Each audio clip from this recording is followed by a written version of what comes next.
was great. Dang. Like, and it just had a way better reaction time than even this does. And we're live, so this should be good. We actually may need to just like pull out a phone just to double check audio and make sure we can hear us. Okay. Let me see here. Am I gonna come up on my own feed? I did subscribe to myself. Did you really? So you're paying yourself? I mean, that's a good idea, though. Oh yeah, it's get that one more sub. Yeah. Yep. Did you really? So you're paying yourself? Yep. I mean, that's a good idea, though. That delay. Yeah. It's not bad. Cool. It's pretty high latency, so live interaction is not at the best. Are these mics set right? That's where that needs to go. Get that label to like head towards you. Oh, okay. Yeah. Let's see. So like grab these two pieces. Sorry. Yeah. Let's grab that and just rotate it towards you. Okay, gotcha. Yeah. So square. Dang. So welcome, John. Hello. How you doing? Good. I'm excited. Do you want your full name on this podcast? Because I don't think I've put other than like tagging like your IG name or something like that. I don't know why I would be hesitant, but there's a part of me that does feel hesitant. You do work for a giant entertainment company. Yeah. Who may be concerned with like their reputation. Yeah. With their employee. That's true, because I'm a little honest when it comes to some of my perception of some of the rides and stuff. Oh yeah, it's like that ride's shit. Like, but we if we're gonna actually run like critiques of like the rides that your company has, we have to get very creative on like misnaming them. I would just name them outright, to be honest. honest. You just have no shits given. No shits given. No, I'm not gonna be like the ride with the cars that sometimes go not slow and then sometimes they're angry. You are the farthest thing from a corporate shill. Yeah, not at all. It's like they don't pay me enough to be sold out. When I first rode Fast and Furious, I wanted to write a full essay on how it fails on every level and how I'm insulted that it's in my park. Wow. That pisses me off. Wow. It honestly. Can you take this ride back and give me back Paul what's his face?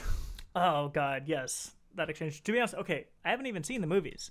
Oh, yeah, but Paul Walker. Paul Walker, yeah. No, Yeah. I think I may have accidentally seen one like sometime in the past like 28 years of my life, but I've never really seen one. I've heard. No, I saw Tokyo Drift. You saw Tokyo Drift, which isn't even like the considered second? canon. Yeah. No, I think it's like the third one. Oh dang. I think it's like, so to speak, the third one that was made. But I need to like. Oh, what a time. I need to mute myself. Yeah. Or at least I need to mute that video. I was like, I hear things. I hear me. Same. Yo, that is so convenient. But that's good though that we can at least like hear ourselves. Yeah. Here's a big question actually. Oh no, it doesn't. Is it gonna do that? Because you play. I know. I can just hit live. It's more of like, because I have yet to like, obviously have a decent enough following, but like this thing doesn't have anything obvious to like bring the chat room in. Oh, okay, gotcha. So like, maybe we'll discover more. Like there's like, this is the chat room, and this isn't even like the normal thing. Is this thing even gonna work? Whatever. Like, so there's like where the chat is, but like there's no chat. No one's there. They'll be there. But yeah, so like I did see Tokyo Drift, okay, which was entertaining and everything. But after that, I've just never cared enough. And so I'm fascinated by someone that's like, that ride is a piece of shit and I hate it. And I was like, so as someone that's not even a Fast and Furious fan, how is the Fast and Furious ride a piece of shit? It's just in every way. So the Fast and Furious ride is the same as the Kong ride. Okay. Like they're the same vehicle. They're essentially the same track, the same design, everything. So like that. Kong got thrown away, and now you're just not even old Kong, new Kong.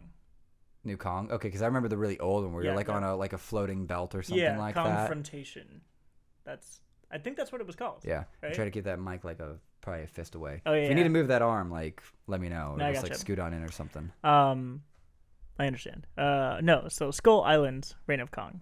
That's the new one. Okay, yeah, the one with Brie Larson and Yeah. But it's based off of that. It's a very pretty ride. Outside is gorgeous. The queue is gorgeous. There's a scare actor in the queue, so like you will randomly just have someone jump out at you. Like that's pretty exciting. And the first half of the ride feels very adventurous. You're in this like beautiful, open, lush. Yeah. It becomes kind of underwhelming when like the climax of the ride is like some screens around you and you're not really feeling much. And it just, I'm just not about that. I get it. It's for people who just can't experience roller coasters. Like they should have other options. I get that. Yeah. Well, Earthquake was a good option for that because I was never a fan of roller coasters as a kid. But like Back to the Future, before it became Simpsons, Kong, King Kong back then, Earthquake, Jimmy Neutron before it became My Ride. I never even dealt with Jimmy Neutron actually. Fair. Like those were all really good. Men in Black when it first came out. Mm-hmm. Like that was I think the first ride that they threw in that wasn't a replacement ride. Like it just built a brand new thing on the end of that loop. Yeah. Jaws was good, even though that scared the shit out of me continually as a kid. Rip Jaws. That was the best thing that they had, man. That's where Diagon is now. Diagon Alley is right in the middle of that. Mm-hmm. That feels like it's so small then. Well, they built a lot of area back there too. I figured they had to because they're trying to like literally make Diagon Alley, and then like the castles, who knows? Yeah. Is the castle just further back? Like they built a hill and put the castle on it or something? They have 2 separate Harry Potter areas. Yeah. Okay. So the castle's in IOA. Yeah. And then Diagon Alley is in Universal. Yep. Okay. Diagon Alley. Yeah. I live in Central Florida and I don't give a flying fuck about the Harry Potter attractions. I love the book series, and I think I had this. I've said this too many times, probably for even. I was a huge Harry Potter fan until the fandom got crazy around high school age, around like 2005 and on. Because like I was into Harry Potter like in elementary school. Like I'd gone through the first 4 books like twice by like 5th grade. Like my whole neighborhood was on that shit, and then it just got crazy. Yeah. And it just got excess. So are you the type of person that like when you see something like, is that a common trend where like you see like I'm commonly behind. You're commonly behind. I'm actually hipster without even trying to be hipster or like like appealing to it. It's like, well, you haven't seen this? Yeah, I just haven't gotten around to it. The only reason I actually watched Stranger Things 1 and 2 was because at my job I'd gotten like somehow like somehow on the IT side I was let go. Like not actually like employment wise because I was just doing data entry as a registered pharmacy tech. But like I go on vacation, I come back, and like 3 of us don't exist in the system. Like we're just for all of that November, we just sit in a side office getting paid to sit there and do nothing. There is no busy work. We have no credentials in the IT system to allow us to log on to the computers and get into the virtual desk. So for all of that November, I was just watching movies and series that I'd just be like, I need to get to that. So like within, I'd say 2 weeks, I crashed through all of Stranger Things 1 and 2 on company time. It was fucking great. Paid to watch Stranger Things. Oh, it was great. I figured out how to like put my jacket over myself to create like a full dark place, and I just had my tablet just plugged in the wall. Just you're just a really cool kid, you know. Oh, that was good. That was sad. You know, supervisors were just like, "Is he asleep?" I don't know. Just so did like no managers talk to you guys during this time? Like no. Oh no, they asked or something like that, or like, "Hey, important people are here. Try to look like important, busy." Otherwise they kind of got it. After like the first week and nothing was getting fixed. Like, whatever. Dang. For most of them, like whatever. But basically back to the point that like, I think I've gotten to a point where maybe it's my only childness, but I'm only interested in things that I can have a personal relationship with. So either I jump on like the bandwagon like as it starts, or I'm just gonna be forced to wait years to really like get to have a one-on-one relationship with and not have other hype or other fans just like crowding like the mental space of it. Yeah. I think I get that. I know like I feel similarly, and correct me if I'm wrong on this, but kind of the way I feel about it is like if I didn't choose to be a part of it from the onset, then it's kind of like a party that already started and my friends are just pressuring me to go there. Yeah. Versus like I liked doing this, and if it has already started, I'd rather wait and then have my one-on-one thing. Kind of like why it took me until this year to watch Full Metal Alchemist Brotherhood. I still need to watch the whole fucking thing. I have this unfortunate thing with it. Okay, check this. I actually have the first full season on DVD. Like I actually have it. I got it like cheap on Amazon or some shit years ago. Dang. Got all the way through it, but I kept getting to like the same fucking point. Like right after spoilers, after like Edward gets eaten and then rebuilt. Like where Wait. Winry has to go, like Edward gets eaten Oh, by yeah, gluttony. yeah. Like he just gets reduced to fucking nothing, and they Right. have their infighting after Al fixes him. Wait, is it Al in the metal suit or is it Ed in the? It's Al. Alphonse Elric. Yeah. Alphonse Elric, and Yeah, yeah. Edward is the one with the metal arm. Yeah, yeah. I get about that far, like right after they beat the first suit of the suit of Homunculus. armors. No, I've never seen them beat a gotcha, homunculus. okay, gotcha. They have the suits of armor that they fight, Gotcha. and like just that show is so deep. Oh my god. I get that far, and then like I saw one episode where like Ed goes to an island and he's trying to figure out where the homunculi come from, and he sees like a copy of himself or some shit like that. Yeah. Like I saw one little spit of that. So like that is on like. It is secretly one of the most important series that I need to actually like watch. But unfortunately, The Mandalorian is out. Like, and me and Melanie are just like tied at the hip, even though she's not a huge Star Wars fan. She's just a Baby Yoda fan. So it's just like, we're gonna watch this together. And she's like, yes. And I went, fuck. So you're sitting there on your day off, just like. We literally just finished the episode that I saw Thanksgiving week, where it's the Krill village. Yeah. Where like That's like episode 4 or yeah, something like that. Wow. Yeah, and the season like just finished, and Yeah. like Baby Yoda apparently got smacked by a stormtrooper, and I'm just sitting there going like, great, like not plot spoilers, but I guess I get to wait till that happens. Huh. Melanie has no fucking idea, so I just get to watch her reaction. Just Well, okay, we talked about this a little bit earlier, but like I totally see that happening because The Mandalorian actually does a good job of being a good story that just happens to be set in the Star Wars universe. Yeah. Not being we are Star Wars, we are doing Star Wars things. I think we have an issue right now where there's no original stories. And I think it's because the internet allows us to see and hear everything, historical and in recent. Yeah. And so everyone's just like, oh, there's nothing original. Like, well, there's never been anything original if you actually look back far enough. It's true. Like there was hip hop in Rome. There is history of them doing poetry to beats back in like Roman Greco times. Laying some ancient Roman beats. Basically.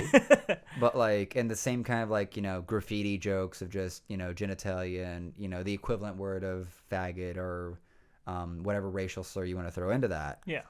Like, nothing's really different. Right. And I think like the best thing that people are sort of the big studios or creators should be realizing is that having a singular figurehead like Kevin Feige, not specifically, but like there's just certain things where it's like if you find the right story, you need to tell it as its own story and not play too much like dick sucking to it. Yeah. That's where The Mandalorian does a really good job of that. But like The Witcher, I think The Witcher is the first time they've actually done a video game based show or movie, and it wasn't shit. Like the Assassin's Creed thing kind of became. Yeah. Because it's like you're just gonna. The Closer Look made a really good analysis. This YouTube channel I follow, this British kid who does writing, but he has these great video exposés, video essays, and he pointed out that like when someone did like a Hitman movie, it was a shit. Yeah, I've seen that movie. Yeah, and it's like, well, first off, it's kind of a shit franchise because, and it's not a really good franchise to run on for story or character because there is no character in The Assassin. It's just you. So every single person who's played the game has had an entirely different experience, and there is no make a Hitman movie that's going to resonate. And, you could look at The Witcher, and it's like that was either going to be like big, like everyone has always been wishing a video game movie to be, or it's going to flop hard like Assassin's Creed and Hitman and World of Warcraft did. Yeah. Like that's the misunderstanding of the creative on trying to take these IPs and like make a fantastic CV, like make a product out of it. And it's like, no, you need to make a whole new story. And that's what they did with The Witcher. And if you've seen it, there are more people playing the Witcher game now than when it was released in 2015. Like that series is just peaked, giving that game a revival. Wow, so it accomplished probably what the it company has accomplished. It has accomplished the big goal of the past like 20 years of make a movie or series about a popular video game, and they did, because it's like we whether they understand it or not, it's like we have to make a whole new story. Yeah, we have to make a brand new story that fits all of the right elements, that fits all the requirements of that universe of these characters, but it has to be a whole new story. Yeah, they nailed it. Take enough like common trends of people's shared experiences and make that into the story. Yeah. Don't just try to take like the copy and paste of like this is what happened in the book or in the video game and then like put it on the screen. Like no. Yeah. No. We might have watched the same video because the points that you just addressed are a lot of what I digested from a video that I watched about this topic. Let me see. We might just the closer look video games. The plague of bad video game movies. I'm not sure. Assassin's Creed had gamers everywhere hopeful that the stigma of bad video game movies would finally... Yeah. It might have been different, but it hits the same points. Which essentially say that, they're two different mediums. People aren't understanding that video games are all about choice. Yeah. And, just what you said. Yeah, basically. basically.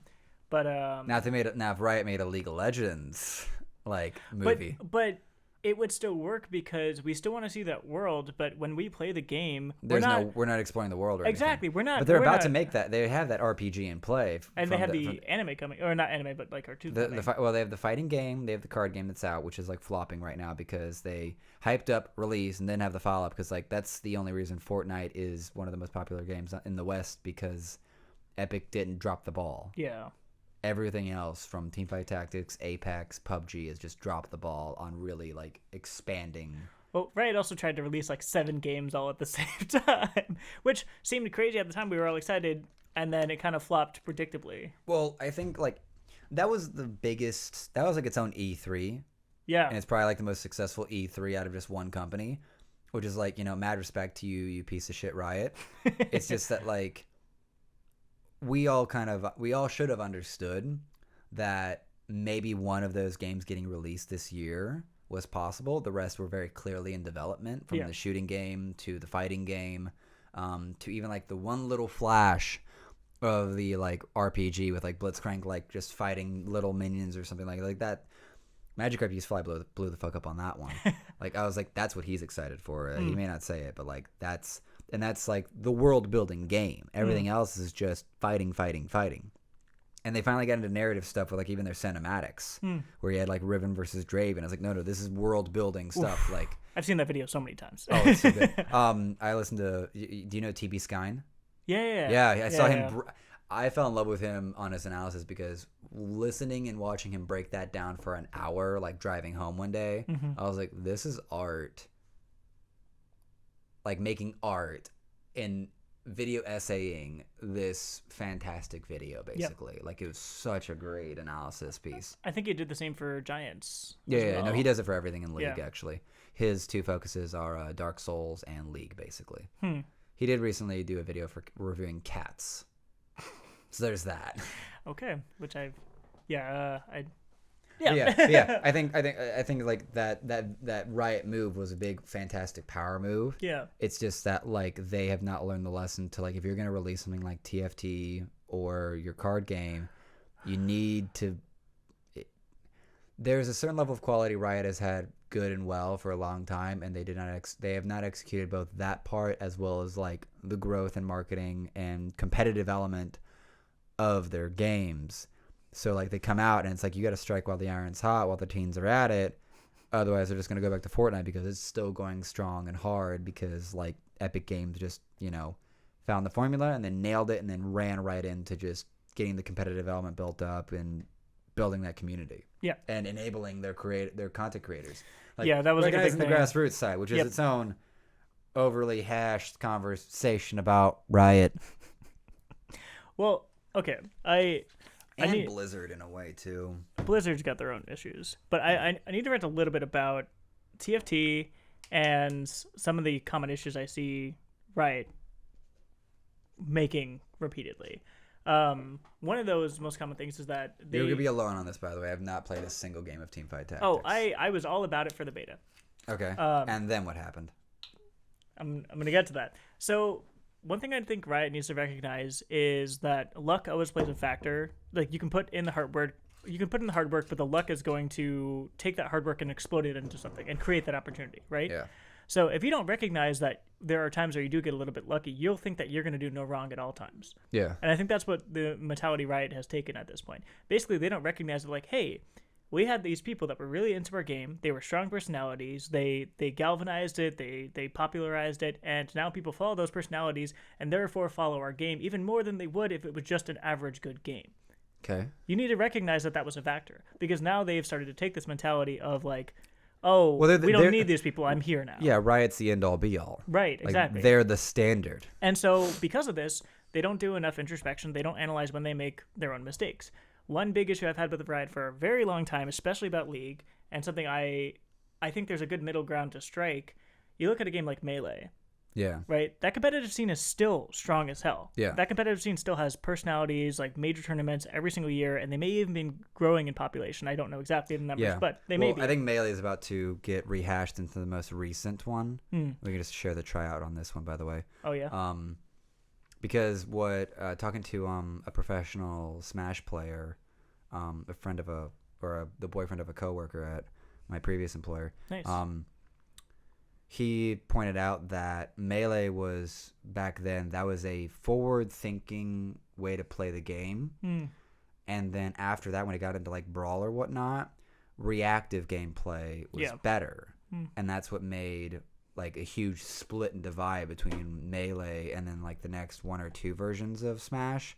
The most recent one has gone back and recognized the proactive. So it's much less about reaction and far more about proactive. Like, it's in a way of thinking, like it's much more about like forward thinking, aggressive play is more rewarded than defensive reflexive play. It's like and for League of Legends metaphor, it's more like the Chinese Vietnamese style is better than the SKT Korean style, because I get what you're saying. As actually a point I really wanted to like harp on again for like community reasons, is that someone who kept on, like, we kept pointing out that it was Korean style that was really slow, and I was like, that was actually only SKT, and we just labeled SKT style of play SKT and like one or two other teams, but like Afrika Freaks and others were just like balls wall crazy. Samsung White was not a slow reactive team. The reason why Samsung White lost a single game to TSM is because they made mistakes. They were not perfect. They had found a style. They were insanely aggressive. They would pressure the entire map pretty much all at once. And if you caught them and you were able to mechanically outplay them, you could beat them. But that was the test. I'm going to take a sip of this. Okay, go for it. Oh, it's nice. I like it. Yeah. No, I mean, that's a very good point. And like also the Korean legacy, people also need to remember that it's not as if Jin Green Wings is this crazy dominant team that has been able to stop everyone. It's not as if KT Bullets killed everyone for 5 years. It's like a few teams. A few players and a few teams. Well, SKT's even had its rotation. Like, SKT was the first one to finally break the world champion doesn't return to the Worlds. Like, they finally did it like season 5-ish or something like that. It was, season 5, because they won in 3, lost, or didn't go in 4. And then came back in 5. Right, won 5, 6, went to 7, lost to Samsung. Yeah. And so, like it's one of those where SKT's had to just cycle. The fact that Faker still has a career is its own miracle. It's insane. It's insane. So. Like, you can say he might not be the best in the world anymore, which is fair. I think he's still up there. But like the fact that he's even still in the discussion is completely unheard of. Especially in Korea. Yeah. Like, Double Lift and SOAS and some of the Westerners still having careers. Like, it's an A. You're describing it's in A, but you're also just like playing marketing game and whatnot. I'm kind of really. Although I will say, I have to give credit to Double Lift. Sorry to cut you off. But just Double Lift has continued to improve on parts of his gameplay that did not used to be there. He is a better player now than he used to be. More flexible. His team fighting used to be kind of Like, he used to be a great splitter, a great laner, and then he was good at skirmishing. And his old team fights, he had a bunch of highlights, but that was 4 people stacking shields on him while he just auto-attacks. Some Coggernaut stuff. Cog or Vayne or whatever. But, like, he has actually elevated himself to where his team fighting is, like, incredible now, for the most part, every once in a while. But, and like, that's not something he used to do very well. He groups a lot better with this team now, which is why I get annoyed and people are just like, oh, he's splitting. It's like, no, the team made a decision to give him resources. And he happened to not be careful enough. Like, whereas before it was, my team sucks, I'm going to split. There's a big difference in that. Like back in CLG days, it's like, my team sucks, I'm just going to go bot lane and just like freeze a wave and just farm it forever. And guess what? His team did suck. I used to be such a big fan of like Zion Spartan. Like way back when he was like aggressive like Coast and then like fresh into CLG and they went to MSI and like got GGU 2013 spring. Oh, Oh, that's a reference I don't even get. Damn. The first split when it was I think they went to the finals, right? Okay. Against TSM in the first split of LCS. Zion Spartan. Yeah. Who was on the team with that? Oh god, it was like I might be getting some of this wrong. It was I think Shifter joined the team at one point, but it was like Don't Mash Me, Zion Spartan. Oh god, who was the jungler? It's gonna be ancient names. Yeah, too. ancient names at this point. I might look it up at some point, but Zion Spartan was on the first team in LCS. Was on one of the first teams in LCS, GGU, and they came into playoffs as like a nobody, and they went all the way to the finals against TSM, and then TSM clocked them. Yeah. But people don't remember that. Like he went all the way to the finals his first split. Well, yeah. Well, Zion's got like a really good like history per se. It's just that he's a great teammate from the sound of things. It's just that he just can't really like peak out like he did before. He can't really match like what's coming out of it now. Like it's its own testament to like the value of like gambling on rookies that we talked about earlier, like pre-podcast. Yeah, is that Licorice literally comes in and within 1 year, top laner in an A. Yeah, and I think it's just a horrible timing of the fluke of when he just like drops dead in front of Bwipo last Worlds, but that's all part of it. Like it's okay for players to have those one-off games where like they might get like Bjergsen had that one game where he I think it was against Pole Belter, some sort of playoff, something like that. Like he was trash. He literally just played bad. Yeah, I think I remember that getting like run over. He's like a Zero or something like that. Yeah, something into like his TF or something like that. Yeah. But that's okay for that to happen. Something Thorin always brings up that I really appreciate. These players have such few opportunities to actually prove themselves. Yeah. And if they go up and they maybe had all year to get one opportunity and they fail, that can be just part of the process if they have more opportunities. That was what's his face? That's Cody's son. Yeah. That's Cody's son 2 worlds ago with Immortals? It might have been Immortals, yeah. Like they actually Immortals finally goes to Worlds. Yeah. And they flop. Yeah. And it's like, but Cody's son's now having like a second revival, and I think I was telling you this before, and I don't know if I put it out anywhere else, but like I think Cody's son will be like a top 2, top 3 ADC this year. He's very, very good. Yeah. I would have to see something. He's also a different sort of style than Double of 2. I see Cody's son as a refined Wild Turtle. Yeah. Well, I think that's just because we've seen Kai'Sa all the time, and his pop-up moments are with Kai'Sa, and Kai'Sa's just a broken character in design. Fair. Because it's more of he knows right when he should be coming in to clean up. Yeah. But he likes to initiate too. He likes to start fights. Like he likes to find picks. He likes if there's an Ashe meta, I could see Cody's son doing monstrously. Yeah. So this is where I go back to like when he was on 100 Thieves and him and Afro apparently had fucking problems. Did they? Yeah, like I think that was the base of it. I think just Cody got in his head about how good he was, and Afro was like, "I'm not put up with this arrogant bullshit." Oof. And so Cody gets benched like in playoffs, and they have to bring out some random fucker from like, from the academy scene, and so 100 Thieves just flops. That's right. And then they go to Worlds. Yeah. With this nobody ADC, and it's just like shit. That was the year that everyone was like, "I'd sooner have TSM going." Yeah. Even with how bad they were than 100 Thieves. Yeah. Even though the points worked out the way they did. It is kind of baffling with the roster moves that TSM has made the past 2 years that they haven't done in the past 2 years. I'm running on the what the fuck happened with like Cody Sun and Afromu because like how. I'm actually gonna post a question. How big of a problem is Afromu? And how much of a liability is he now? Because he has great like leadership potential and everything. Yeah. But I sense that if he doesn't have a full English-speaking American roster like he did in CLG, he cannot shot call carry.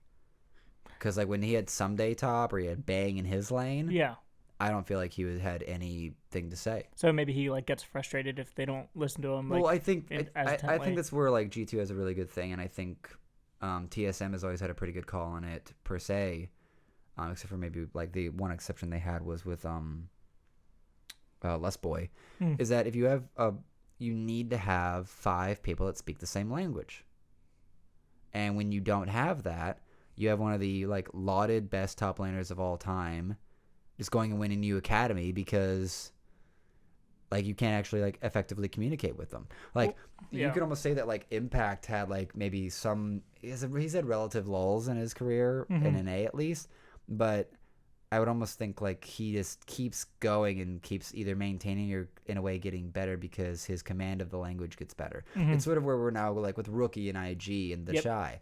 They leave with the Korean Exodus and they go to China and they spent the last 3 to 4 years learning, Mandarin or whatnot. Yeah. And now they can communicate effectively with their team and carry them to a world championship. Same with Doinby.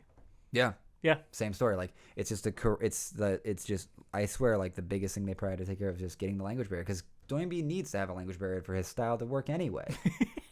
Like if Doinby could not win a world championship with a language barrier with his team. No, absolutely not. Yeah, absolutely like there's not. no way. No. And like that's where and it's just so frustrating. I think Golden Guardians is like the biggest bitch of one of our teams on account of they wanted to go pure NA roster. Yeah. And they did it for 1 year and then stopped. And then started importing. And it's just like it would have to be a full commitment from the league and then I don't even know if it's possible at this point. Here's the thing though. Here's my thought is that you could say it's like, oh, it's a money thing. It's no. Everyone in esports, it's not the players or people that have jobs is losing money. Like all the orgs are losing money. Okay? That's the reality. Yeah. So why the fuck are you even going to try to worry about getting profitable when you're already losing money? Just, I don't know, play the long game investment a bit here. It's like, let's be the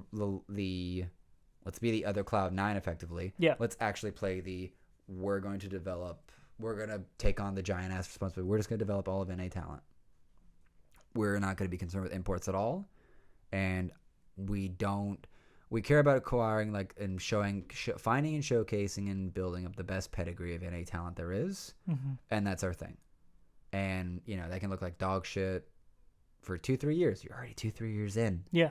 And Golden Guardians has barely been able to do anything successfully. Because, you could ask the question if they were trying to go for, some championship run with, a Frog and Haunts or, combo. Yeah. But, ultimately, you're just putting on Band-Aids if you just keep importing. Yeah. I really agree. And maybe other regions have just found it works in a better way or not. Because, if you I look think at just willing to gamble, and they're not playing favors. China doesn't play any fucking favors. Either you're a win or you're out. They benched Duke for the Shy. Yeah. And he wins the fucking championship. Exactly. Suck a dick. Duke was right up there with Someday as one of the best Korean top laners for for years. The reason he was brought to SKT is because they wanted the best top laner they could get. And then China looked at Duke and said, "You're not good enough." China looked at Flame and said, "You're not good enough." China looked at Marin and said, "You're not good enough." Yeah, but these are all old names. Yeah, well now they are. Yeah. But NA would have taken those players and just kept going with them. Oh yeah. Well, that's where I think the biggest crime is Impact is still this good, but shouldn't have a career. Yeah. If we were actually competitive about our top laners. Yeah, he's only able to keep having a career because NA does not have the talent to punish him. No, he would not make it a career right now. And that's what makes it so. It makes it. You gotta love how when it gets to international, he steps his stuff up. It's like he's just he's actually just hanging out in NA in the hyperbolic time chamber, and then he goes out and actually he does a better job than Hooney does. Yeah, he does the old on the international stage. He does the Shaq move in the playoffs. Where he sits out for half the season and then he waits until the playoffs and is like, "Oh, I can still do it." Can we just take a moment to talk about how Hooney is the most overrated player of all time?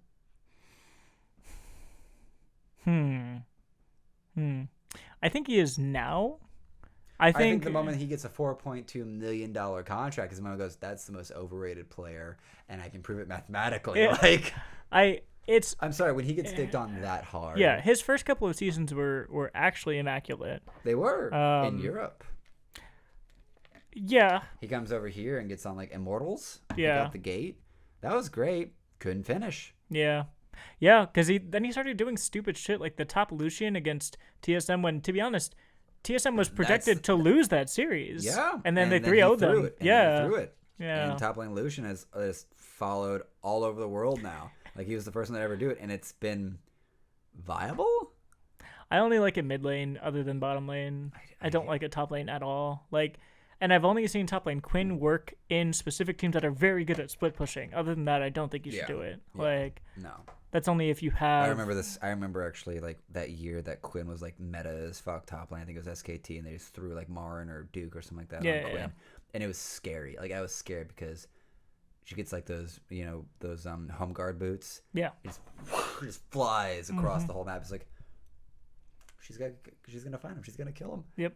Remember I think was that the same season as like Jungle Graves when like Jungle Graves. Well, that was like when he had just been reworked and it was just he was just Possibly. going around and killing everyone. Yeah, like, back when he had like skill expression and contracts was good.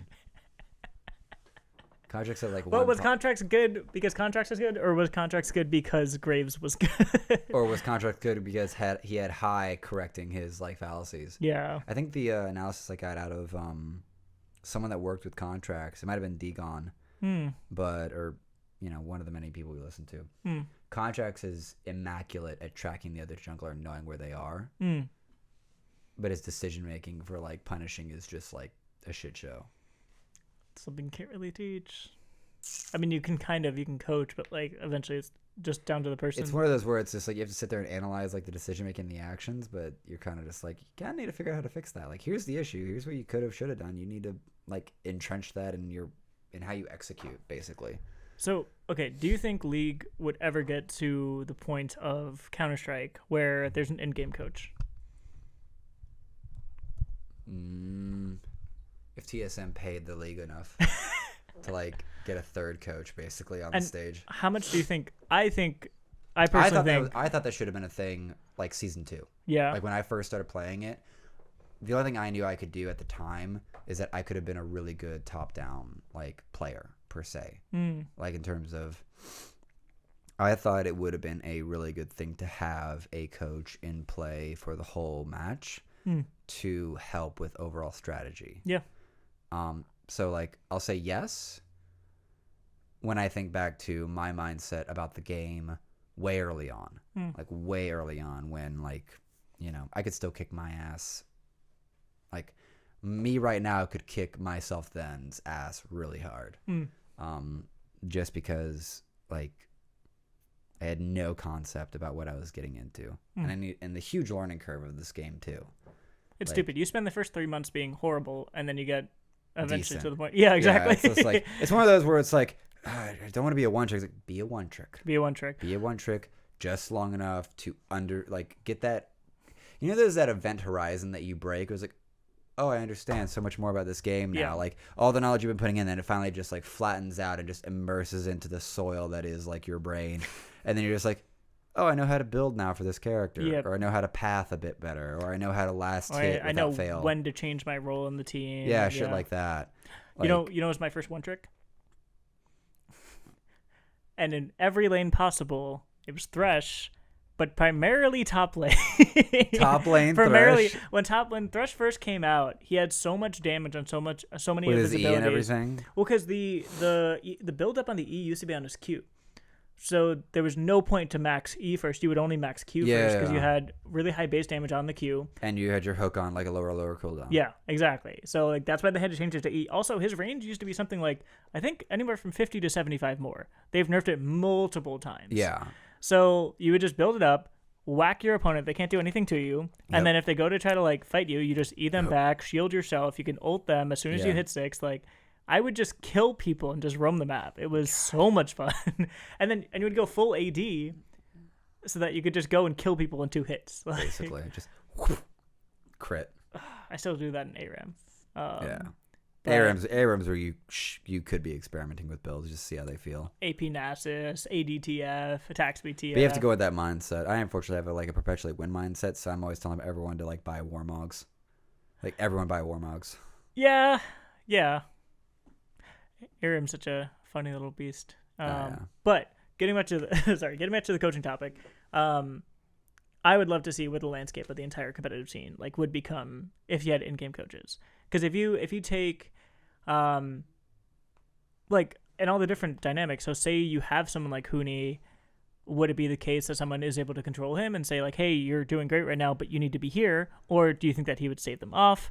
Or if you look at like an SKT, do you think that they would have failed as much if Coma would have been able to stay in game with them?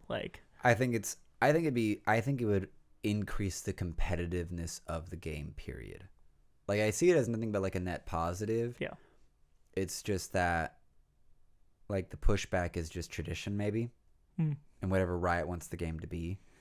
Because I came from soccer, and when you're in soccer, like your coach is always there yelling at you, or you would have a timeout or something. Like there's times throughout the whole game where your coach gets to like bring you back down to earth or something like that, or revamp your strategy, revamp how you adjust and your mindset.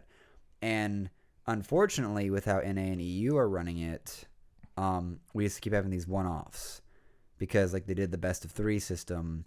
And it wasn't what Riot wanted. And it's sad. Well, Riot wants people to be fans of the LCS. Riot wants the LCS to be the NFL.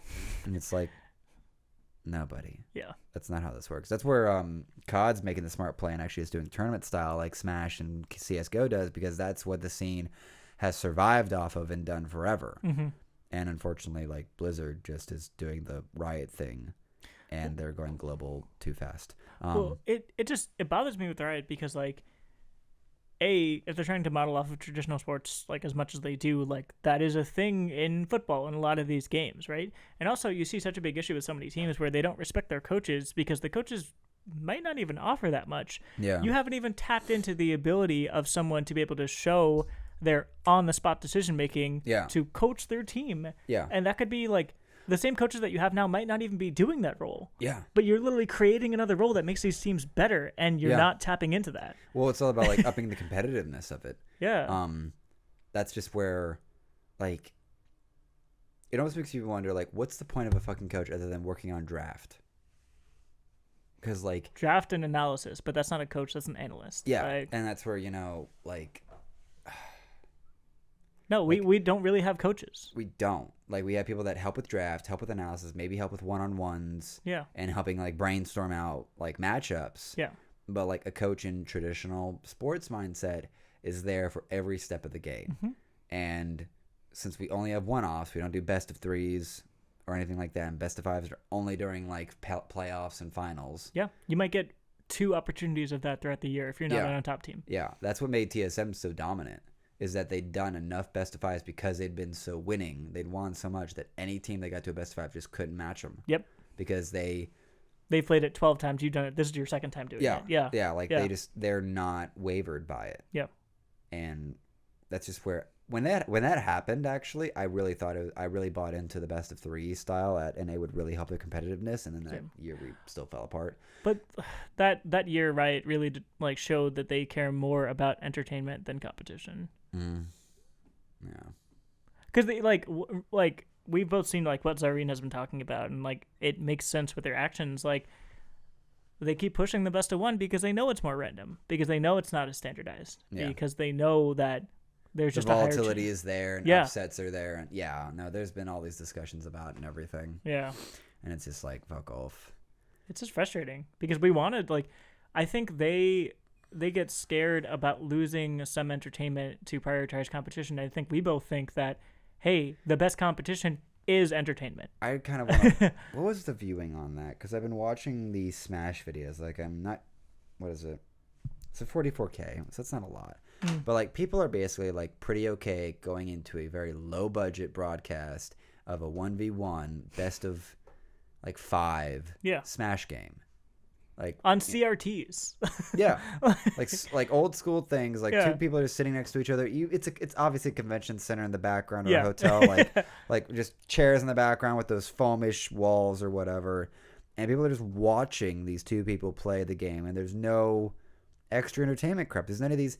You know what's really sad is that when I start going through the playlist that Epic Skillshot puts out for for doing all the VOD review and stuff, and just watching, like, keeping up with mostly NA. Yeah. I also watch Epic Skillshot. It's a good time. Epic Skillshot, it's got the best VOD library there is. I agree. Like, not a sponsor, but Oh no, he's just. I just appreciate that man has a full life, master's degree, job, and family, and does this still to perfection. I did not know that. Oh no, I looked into it. Did you know he used to have Epic Skillshot Senpai, right? Yeah. Where he did it all for Korea and China as well. Like he figured out and went ham on it.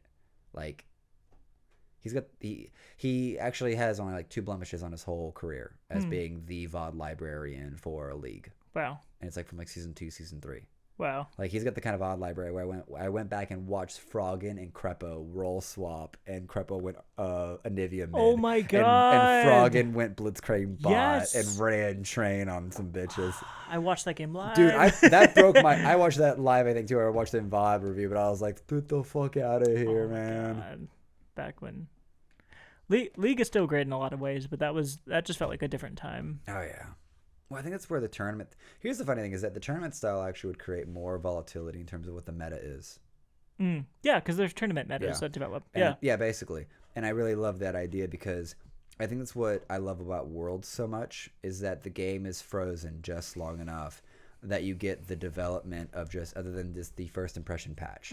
Like that's where I think Riot has sold the rest of the video game and competitive video game world on patch cycles, and it's bullshit. This is literally what I was trying to get at before. They don't let the game sit ever. And Melee was the point you were driving at. Melee's been the same fucking game for like 20 years. And it's okay to have it not be that extreme. Yeah. Like maybe there's a good middle ground to have. Yeah. But like maybe it's just indicative of their business model and the fact that they literally have to, create these skins just because it's microtransactions. But like let the game sit for a little bit. Let a meta develop. Let Hungrybox take 5 years to get really good at Jigglypuff and show everyone that Jigglypuff can be a top tier character and literally change the entire meta of the game. That's incredible. Yeah. When we watch, we're just like, is it going to be Mango with his classic characters? Is it going to be Mewtwo like finally not like letting his nerves get to him? Is it going to be Hungrybox like showing up with Jigglypuff again? Like who knows? But none of us are like, oh, it's the same for characters. Like, yeah, there's a little bit of frustration in that, but they're using them in different ways. Yeah. Like, let that happen. And you know what I think is the best example we've had in recent times of watching the League of Legends meta like just do a full loop in a way was when Misfits took SKT to like game 5 and semis. Yeah. And that was the year that MF came out as a support. Oh Because Ash MF to counter the Ash Summer or something like that. One of the best of fives of all time, the Rocks SKT. Oh my god. Semis, yeah. That was incredible. That Orianna play and everything top lane to that tri-brush, just everything falls apart like right there. But like that was in my mind the best example of if you let a patch sit, it has like 3 more iterations to go through. Yes. Of just like what's the counter to like the defined meta. Because like, okay, so I have to go somewhere else. So in Overwatch. Okay. Have you ever played anything of it? Very little. Okay. So were you there? You were there back when you just picked whatever character you want, off you went. Like you get 5 DPS and like 1 healer. Yeah. So what ended up happening is that this contenders team, like tier 2, tier 3, tier 1 being Overwatch League itself. Okay.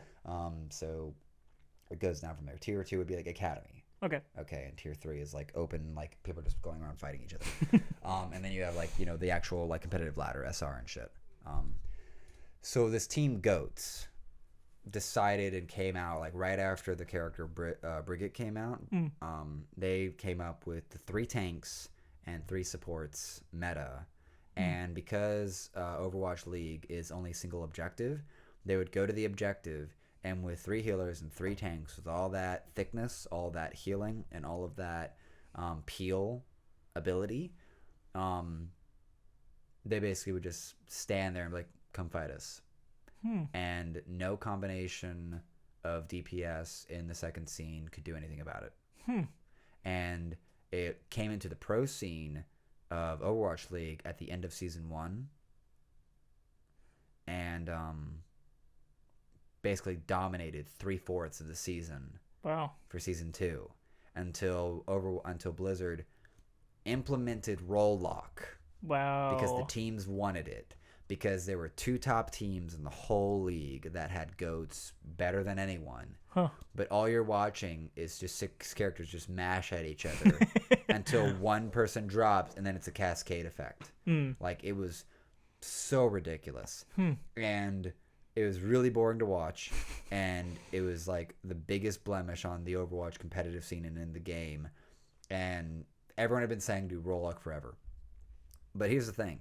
Is that stage 1, Vancouver wins. Stage 2, San Francisco gets revenge on Vancouver. Stage 3, Shanghai breaks Goats. because they were the first ones to start running Sombra goats, and Sombra's like a silencer. She Okay. does the hacking and stuff. Okay. So she can like, throw this translocator in the air, instantly teleport there, and then she has an AoE silence. Okay. Basically, in League terms, it's the EMP because it's hacked in this world. Hmm. So she just, can just get rid of all of their stuff, and either you have to have the right play to counter it, or massively punish everyone being silenced and not being able to use their shields or their abilities. Okay. So Shanghai did that, but they ended up finding like the ultimate beat for it is that they use a new tank character, Wrecking Ball, as the solo tank because he's just a ball that just, latches on and just flings himself everywhere, just causing chaos. Hmm. And then they'd have their DPS on like Pharah with a Mercy or whatnot, just raining hellfire down with their other healer, Bridget, that's constantly pocketing, throwing these armor packs. And they beat San Francisco Stage 3 after Goats had been in play for like 9 months. Wow. 9 months in, Shanghai breaks them and beats Goats. Dang. And which is a great story for Shanghai because they went winless first season. First four stages, 0 wins first season. Wow. Yeah. So you got to see Goats evolve from the standard 3-3 comp. Like the first iteration of Goats had Reinhardt, D.Va, and Zarya. Okay. Okay. With Lucio, Moira, and Bridget. Okay. That changed to where, because Moira is just a heal bot, that changed over to Zen. So there's like a little bit lower healing, but Zen has huge damage output and the Discord, which adds like, think of if you could mark someone in League and they take 40% more damage by all of your teammates. Wow. That's literally Zen's Discord. Wow. And so they pull that in, because he also has the Glowy Boy ultimate, which can out heal anything in the game that's not like burst damage. So it goes to that, and then towards like that stage 3 area or whatnot, it starts turning into Sombra Goats, where they exchange, like, I think the D.Va or one of the supports or whatnot. I'd say probably the D.Va for Sombra for the hacking to like hack Reinhardt. So now he doesn't have a shield. So now your Reinhardt gets a free like AoE stun to everyone that's on the ground. So like it kept evolving in like these small ways until finally Shanghai's like, fuck Goats. We're just going to like bring out a Wrecking Ball for one tank, have like 2-3 DPS and like 2-3 healers, and they beat him on this pretty highly coordinated chaos run around, pocket the Pharah, sending rockets down from way up in the air. Can't be killed by the one flying character you have in D.Va. Wow. So like that was something you could see. And the thing is that they went through regular patches to try to fix this. They lowered damage, they raised damage, they turned Reaper to this lifesteal monster, but whose play style for that character is so basic, it's just rapidly countered because there's so much peel that like the 3 tanks have, and then the healing output from the other characters. Like, so yeah, that's what you got to see. And then Bloods is like, we can't fix this, roll lock. It's literally what they did. Dang. They literally did that. And now it's funny because some of the casters and personalities like, I kind of miss Goats. It's like, yeah, because you got to actually watch a distinct way of playing the game and got to see these fantastic narratives and clearly the best team winning by the end of the thing. Yeah. And so now we're in there where they've now introduced other tanks, and now it's like a different version of Goats because it's 2-2-2, but it was 2 tanks with massive heals or massive shields with huge peel, 2 very self-sustaining DPS, and like huge lifesteal, or they could just like create their own Zanyas and heal themselves in their Zanyas. And then 2, what was the 2 supports? It was like Moira, who puts out like massive fucking heals, and like Lucio for just moving fast and like barriers and shit. I've always thought Lucio looked really cool, so that makes me happy. Huh? I've always thought Lucio looks really cool, so that makes me happy Okay, that he's involved in this. No, Lucio has been like meta forever just because the speed boost is so valuable in an FPS. Huh. Even though like a lot of people hate it because his healing is really low, but technically because it's an aura, it's like Sona, but like just perpetual. Okay. So like, I think the math works out that like Mercy, who does a single target, is like 70 health per second right now, but Lucio does like 12 per person or something like that. Okay. Basically, I think I did the math that like if you did it by 5, he beats Mercy in terms of healing and stats. It's just that it's distributed across 5 other people. So like he can beat the healing game because he can run it forever. It just keeps the song on forever and then like boost way high to like do even more healing. But it's not good for lower level players who are prone to mistakes and who think that but the best way to fix their problem is to get more healing. It's like, how about you like make less mistakes? Don't stand in the middle of the goddamn lane to get lit the fuck up. Yeah. But yeah, so that's like the best, those are the 2 best examples I've seen of with League of Legends Worlds when the MF Ashe combo came into play or whatnot.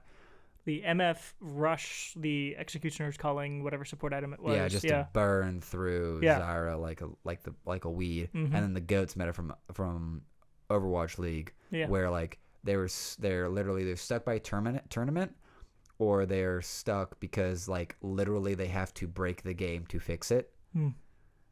So it's really fascinating to see it. As boring as like goats was per se, but like you got to see this beautiful moment because goats existed. Yeah. Well, didn't even like the Ardent Sensor worlds, like, wasn't there a development to that? Like, Ardent Sensor started falling away out of favor by the end of the tournament? I think Riot has these random items sometimes they just really want to make work. And Ardent Sensor and then they make them stats just broken. Same with like Rageblade. Because you remember like 2016 when like you would play a game of League and all 3 lanes would have Rageblade. No, they did it with Black Cleaver when they reworked Black Cleaver. Yeah.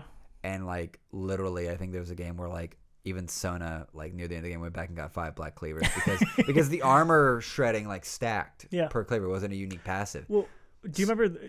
Sorry, go ahead. No, I have nothing. Go. But just like with Rageblade, do you remember when it stacked to the point where it created like AOE damage?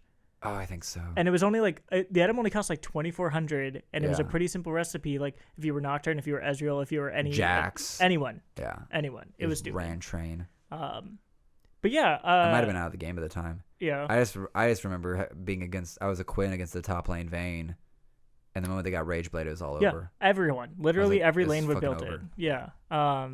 But to your point of what you were saying about seeing this develop, seeing like creative stabilized solutions, meta, letting the patch stabilize and just hang out. Because if you're constantly changing it yourself, the same issues will continue to happen. Well, I think that's just where it's very depressing to want to see people like Bjergsen really fly or even see Assassins come back when the game is so unstable. It's like we're on 2-week patch cycles.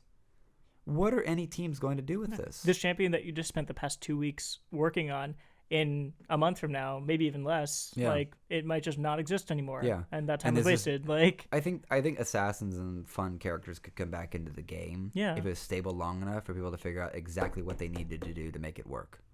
But when they don't, it's like, I'm just gonna be a tank. That's a great point because Season 3, the whole reason SKT and certain teams started to take off is they figured out, Assassins are really good. You just have to be really good at them. Yeah. And Riot looked at that and said, okay, we're getting rid of Assassins. Why? Because these players are too good, and if we let them dictate how the game goes, no one's going to have any fun. And instead of letting other people get good at Assassins to counteract them, or letting a team develop a strategy to say, hey... Do you ever feel like Riot tries to patch like certain regions into competitive viability? Yes. Like, I wonder which ones. Such a goddamn tragedy. It's like Riot is the parent that sees their kid fall on the ground and says, I'm going to sue this store because of the start. They're the fucking Kathy of video games. Right now, rather than just letting them be like, hey, okay, you fell. How are you going to figure it out? Yeah, oh my God. It's so annoying. And it holds us back. NA's a spoiled brat. That's not getting the job they want at a fucking basic retail company because their mom came to their interview. Yeah. It's like, we can't take you seriously, bud. Yeah. It's sad. You know what I actually recognized, I think even during the play-ins of this last year? I think NA is like 2 years away from becoming a minor region. Like, we're just going to trade places with Vietnam. Mm-hmm. We are 2 years away from Vietnam. If we don't write the course, yeah. Oh, yeah.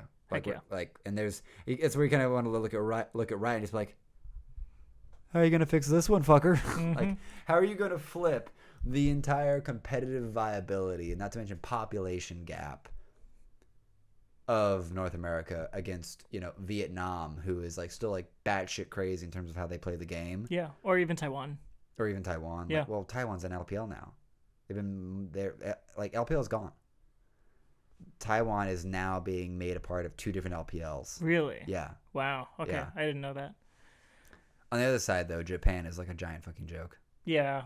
Detonation Focus Me is like the only team there. But you cannot argue that, to be honest, to me, it's the big 3 and then everything else. I don't consider NA, you cannot legitimately consider NA the same as like Europe, as Korea, as China. That's intellectually dishonest. Okay, then let's ask a very clear question then that I actually don't know if we've talked about before, even off podcast. Should Bjergsen have left? Oh, I think I wanted him to leave TSM because I thought TSM as an org was dead in the water. Okay, left TSM because I thought you were saying Yeah. should he have left Bjergsen, Europe ever? No. I think that's way too far. Like, Yeah. he could, but like it's just so muddled. Because the answer to that, the first leaving, I think it's actually yes. I actually think it made him grow as a person and as a player. Yeah. Should he have left now? Dude, Yeah.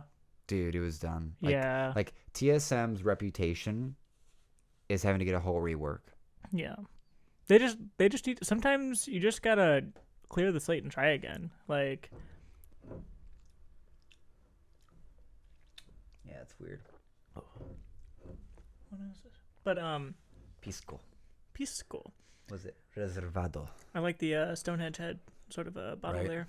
Right. But He has a face. he does. It's a stone face. No, so you just gotta. I wanted Bjergsen to leave. This I wanted Bjergsen to leave for like the sake of the last parts of his career.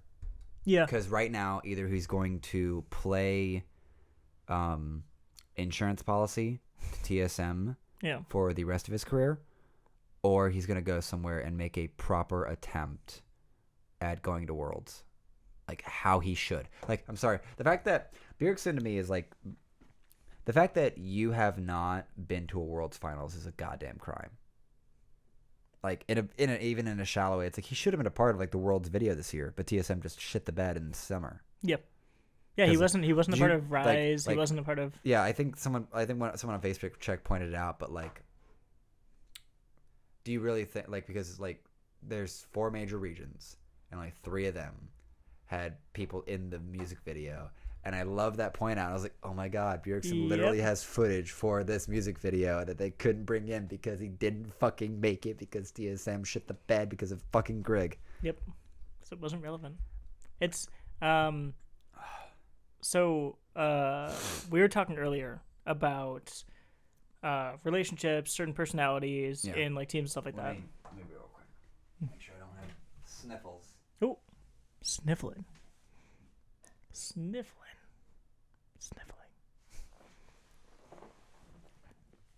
sniffling around.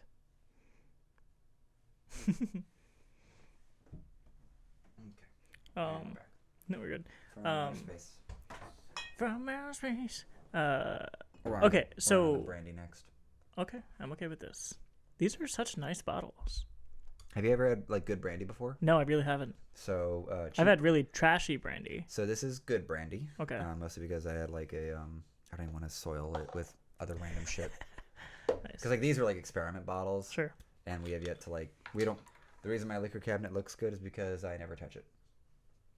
That's good. But brandy is effectively a wine. It's this wine that's been, I believe, fermented or refined a little bit more. Okay. But good brandy will warm you. Like on contact, basically. I'm taking half of this, right?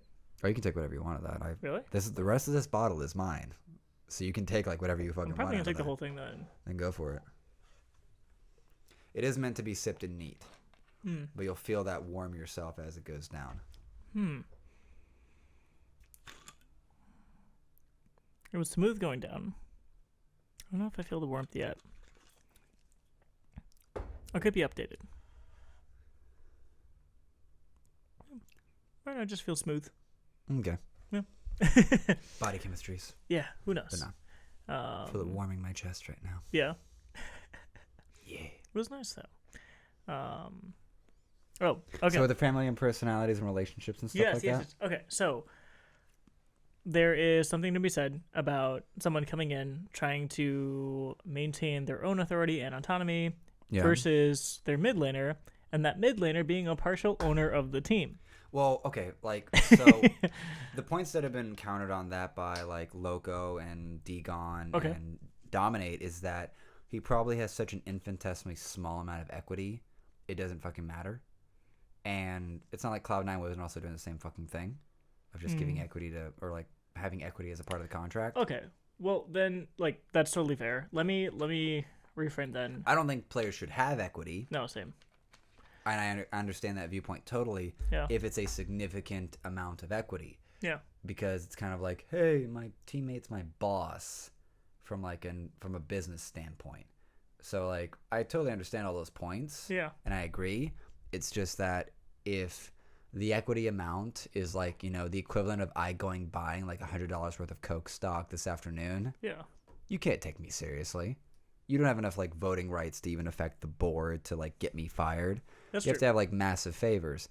And I just think that Bjergsen has felt satisfied by what Reginald has done to keep him there, that he's just not letting himself go somewhere that would really get him success. Yep. Would really get him like his next generation of success.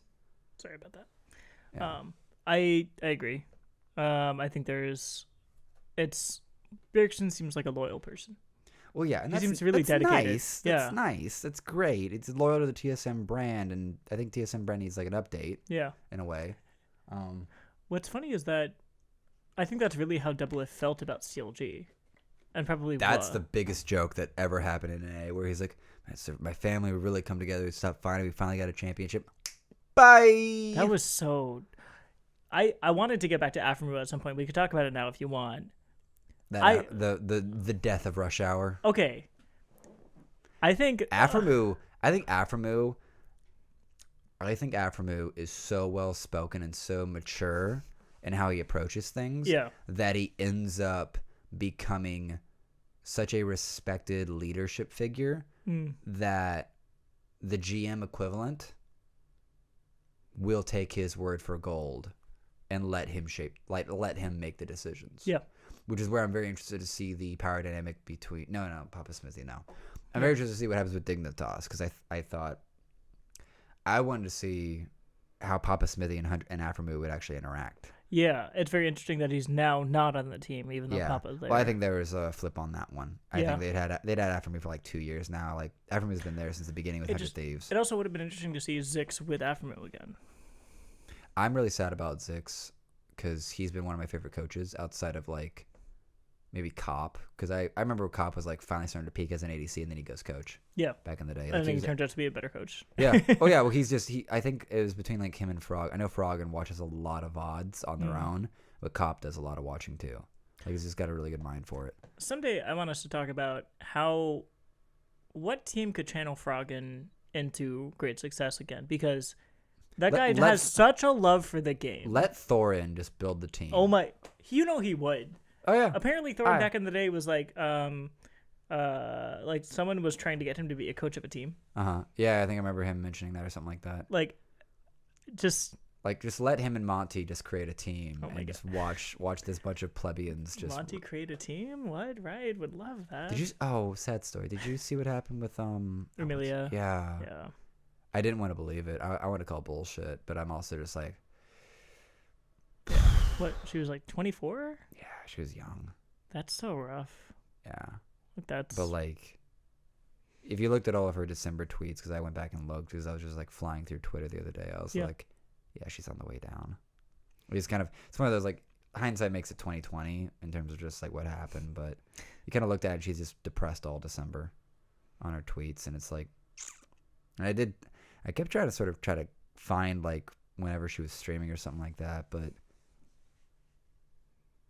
although, so here's like a statement to make, or at least something that's something of analysis, is that outside of like Gregory, who's in the Overwatch League playing, who played for the Shanghai Dragons, which was an all Chinese team, I have the impression, based on like even what's his face, Damore, the guy from Google, who ran his own sort of personal analysis on the actual, on like sort of biological differences between men and women, and that it kind of always comes down to a interest that could probably be defined by like our genetics, our biology as men versus women per se. And I kind of get the impression with Romelia, and I don't know much about like, you know, Romelia or Gregory, but we do know that Romelia was a transitioning or a very botched transitionary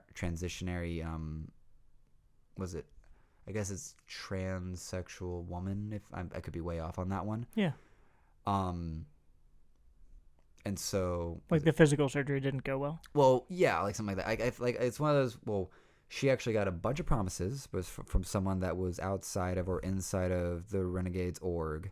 Of like, play this and I'll pay for this or whatever. And then she goes like to Thailand or some shit. And this is all like hearsay, so it's not like, you know, granted gospel, but I'm kind of like running down what I think I read somewhere about her story, about the tragedy of like her story around that time, is that she was a transgendered woman, I believe, who wanted to get reassignment surgery, but couldn't afford like the American price per se. So there was someone, maybe it was the guy that tried to fuck over Monty in terms of like the team ownership. Oh, Chris Badawi. Yeah, I don't know. I don't know if it's him. It could have been someone else entirely. Like, I don't know. I can't recall anything accurately enough. Basically, they promise her, you play this, you win, or whatever. We'll go to Thailand, or we'll get the surgery for you. And they go to Thailand or somewhere in the East, and she just has a shit botched surgery. Like, come back, and doctors like in the States like can't fix that kind of shit. Like, just fucked up her, you know, external internal organs or whatnot. So just like and so that happens. I don't think she plays anymore after that. Yeah. She tries to come back to streaming and whatnot, and she did like play like she was like on the draft or whatnot for Twitch Rivals or something like that. Yeah, like a month or two, like a month ago. Yeah. With Tyler and Loco playing and everything like that. Yeah. So like she's there, but I don't know. I just find like her post from her boyfriend is like she's unfortunately passed, and I'm just like, from what? Just like, you can't just, a 24-year-old doesn't all of a sudden up and die. Like, this has got to be some unfortunately standard, like, I keep wanting to say transvestite, transgender person just, you know, being made such an anomaly in society that they just can't go on living. That's, like, what I would guess. Yeah. But I was really sad about that. Because I was like, it was, like, you can muddle it around as much as you want, her being like transsexual and everything, but it's like, it is like the first woman that played in LCS and like had a really good fucking time just with those thresh plays and shit, just some mad wife shit. Like, I was hyped on that shit. Yeah, like, Monty's getting this. Crumbs is back in.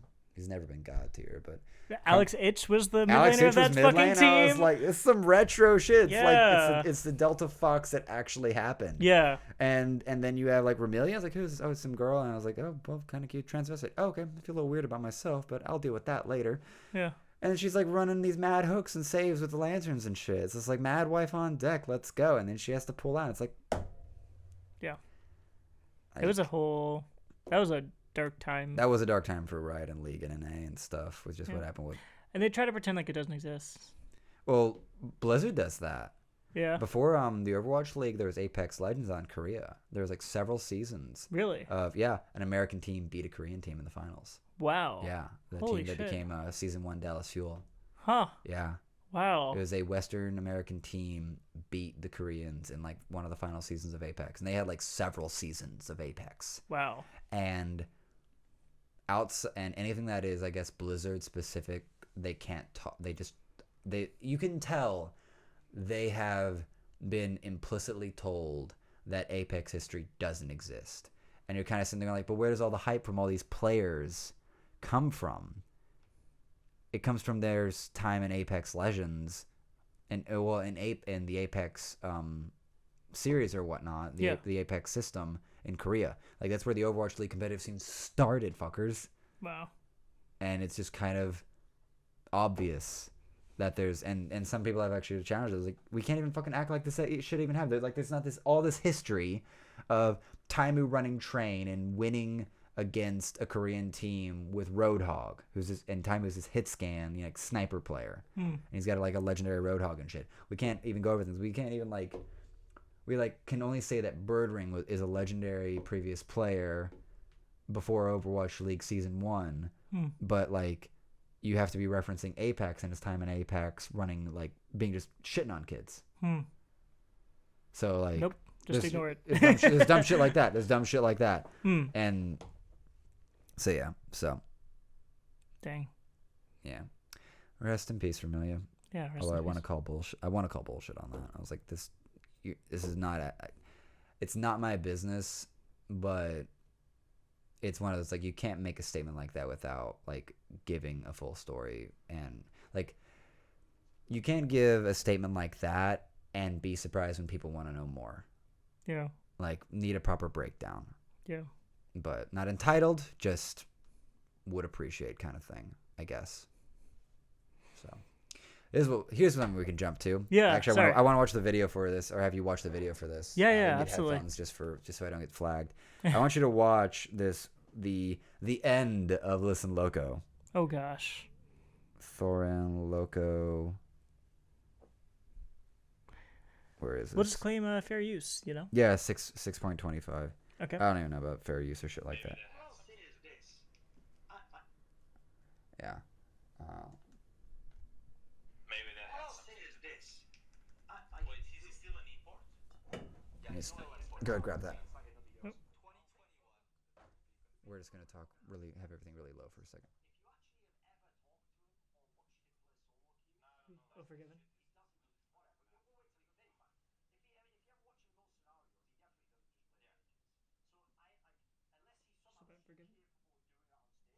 Forgiven.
Oh my god.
What's great is you don't know this, but Loco Doco's feelings are really hurt, and I'm fucking glad. So just end the show. I'm not interested. Just end the fucking show. I'll do the. Mate, you know what? I'll do what you need me to do. It's the only way you'll do it.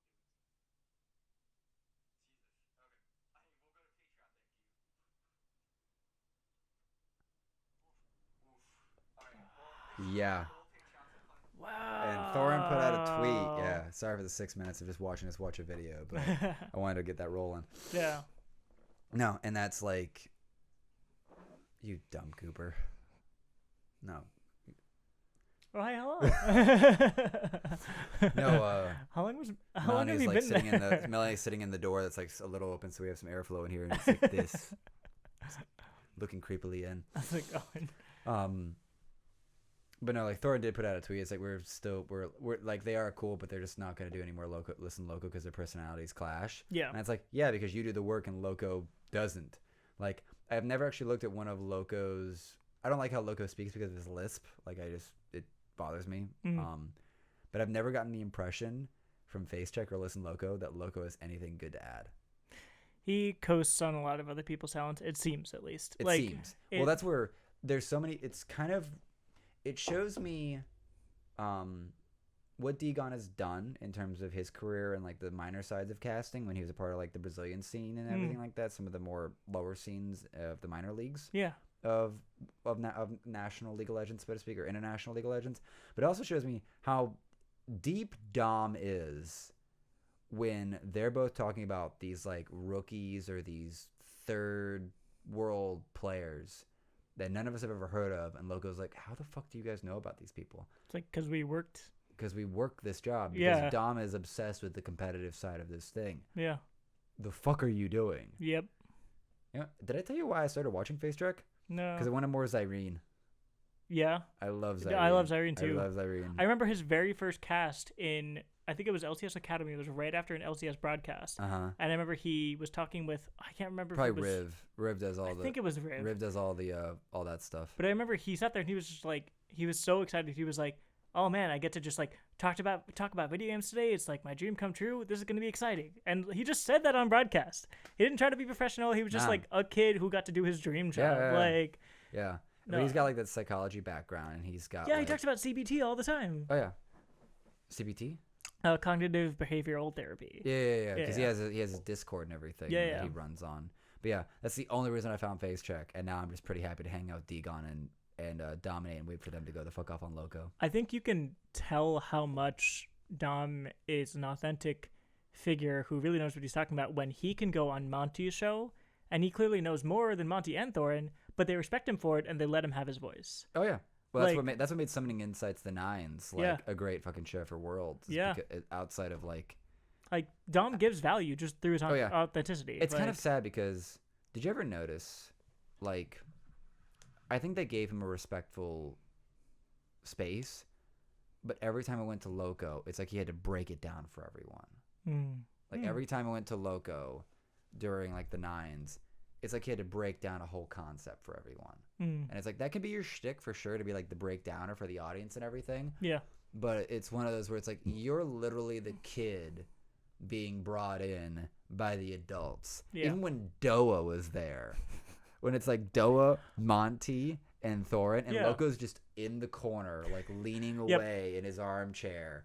And then like they have to refer to him, or they just are Yeah.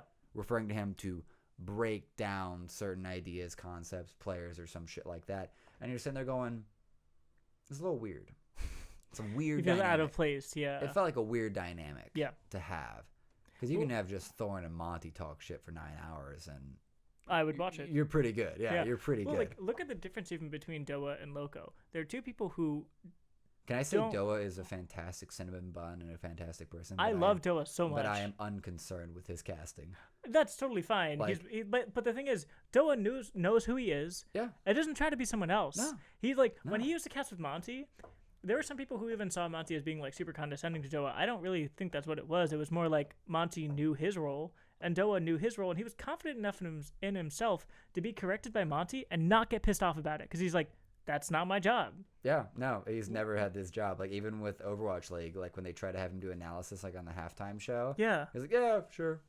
Like he's just not that guy. But that's confidence in knowing what you lack in And and what you're strong at. And if you listen to enough of the personal shit Loco puts out of his mouth on Face Check, you know he is one of the most unfortunate, like blatantly insecure individuals in the scene, and it's frankly tragically sad. And when someone is in that state, they do anything they can to try to basically steal content because they don't believe in their own content. Yeah. And that's the saddest part. I don't even want to watch any of his content. His content is just like, he will even state it and he tries to joke about it, and he thinks that joking about it is enough to try Make to it obscure the authentic fact. or something like that. He takes Travis's like clips and just repeats what Travis says and passes it off as content. And here's the funny thing, like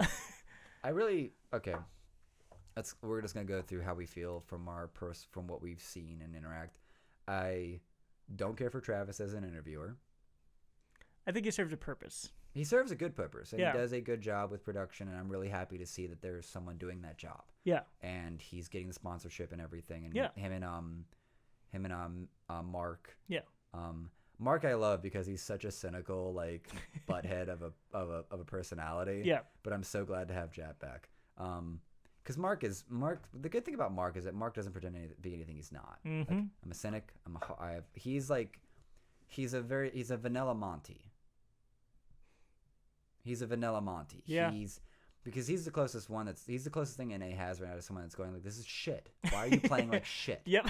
He's the closest fucking thing. Yeah. He's just a And- little bit less crass about it. Yeah. Yeah. Or less creative about it. Yeah, Like yeah. I don't think Mark has anything that's obviously creative about how he exists. Sure. He's just very well. He's That's just, an insulting but true statement. well, yeah. It's like if I have the one-on-one. It's like if you have creative things, it's not apparent in your broadcast and in what you do as a personality. Sure. It's just not. And I think that's a fair thing to say. I'm not here to like, I'm gonna shit on people to try to give my honest opinion of my impression of them. Yeah. But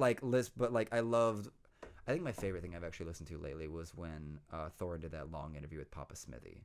I know. I didn't get around to watching so it. Good. It's yeah. 2 parts. Like, and I was waiting for that second part. Like, there's few things I was been waiting on, but I got to go through the first part of Papa Smithy's interview with Thor, and I was like, this is good shit. And then he turned to a second part, like it's like 2 1-hour clips or some 2 1.5-hour clips. Like it's good long listen. Dang. And like I was just really, and so listening to Papa talk about his relationship with Monty and what Monty did, I'm just like, Monty's my kind of guy actually. Monty is gangster. He does it exactly right. It's like I find the people that I resonate with who prove themselves to me, and I will attach wings to them and send them off with jet fuel. Like he's that guy. That's beautiful. And that's my own like made up metaphor right now, but that's literally like Monty's game because like he had Chris living with him, like promoting him, voicing him, recommending him, setting him up, all that shit for Papa to get somewhere. And now Papa's like the daddy of like the caster scene, just from his age and personality type. In a world where Papa like gets to be daddy, like where Papa was the veteran caster when like we were there when we saw him get introduced as like the newbie caster. Here's the big game breaking thing in terms of the industry, especially with Riot. He is the only contracted caster to cast a World Finals. Everyone else that's ever casted a World Finals is a Riot employee. Huh. He is the only one. And there's a whole narrative that Wow. they fully dive into on that. Wow. But yeah. So like I think if Monty and I like ever got to meet, we'd either be very uninterested with each other, or we would get along swimmingly, or we would like just kind of like be too similar and just like bounce away from each other. Sure. But like it's very apparent he's the type of like, no, I grew my herd. I keep it like nice, neat, and tight with like quality people that are, honest, straightforward, hardworking, and going somewhere. Because anything else is just like a waste of my time. I'm just not here to waste my time. That's the point I'm starting to get to in my life, and it's a good point to get to. It's a good point. I gotta keep pushing though, because sometimes I let the niceness get in my way. Do you want to taste the scotch or the sweet Christmas flavored cider?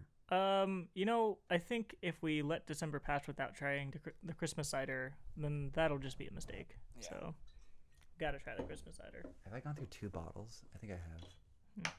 But no, like the classic saying of like you are the 5 people you hang around. Yeah. Like that's starting to become so much more and more true. In that the personal decision we discussed, that was a big factor in it. Mm-hmm. Certain personality traits. Mm-hmm. I'm not drinking this whole thing. That's okay. You may drink the whole thing though. I guess I'll drink the whole thing. Yeah, I was like, do you It's like actually it? really good. Yeah. I told you. Yo. You could see why like this has been this is a bottle, the Winter Jack. I literally, it only comes around during the Christmas time, but I've literally wanted to buy like a case of 20 of those and just Christmas gift them off to people that I've had try it and loved it. Why did you not do this for me? Because I am also broke. Yeah, there we go. Oh But my yeah, gosh. it's only $20 a bottle for $20 for that bottle. That's beautiful. But yeah, Hmm. I think I got. Yeah, I think no wait. You could probably check liquor stores. I think last year I got the last 2 bottles or something like that in the store. Maybe like Total Wine or something. What? I got the last year? Or I got the last 2 bottles 2 years ago? Thank you, babe. Years do pass, don't they? Huh? Years do pass. They do. this point, And they're yeah. going faster and faster. Uh, We're 28. We're I'm approaching 30s. turning 28 this year. Oh.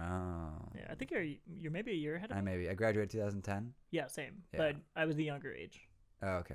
Like I graduated. Yeah, because okay, that's what I hate. Yeah. The world is defined by January to December. Yeah. But school is defined by August to May. Yep.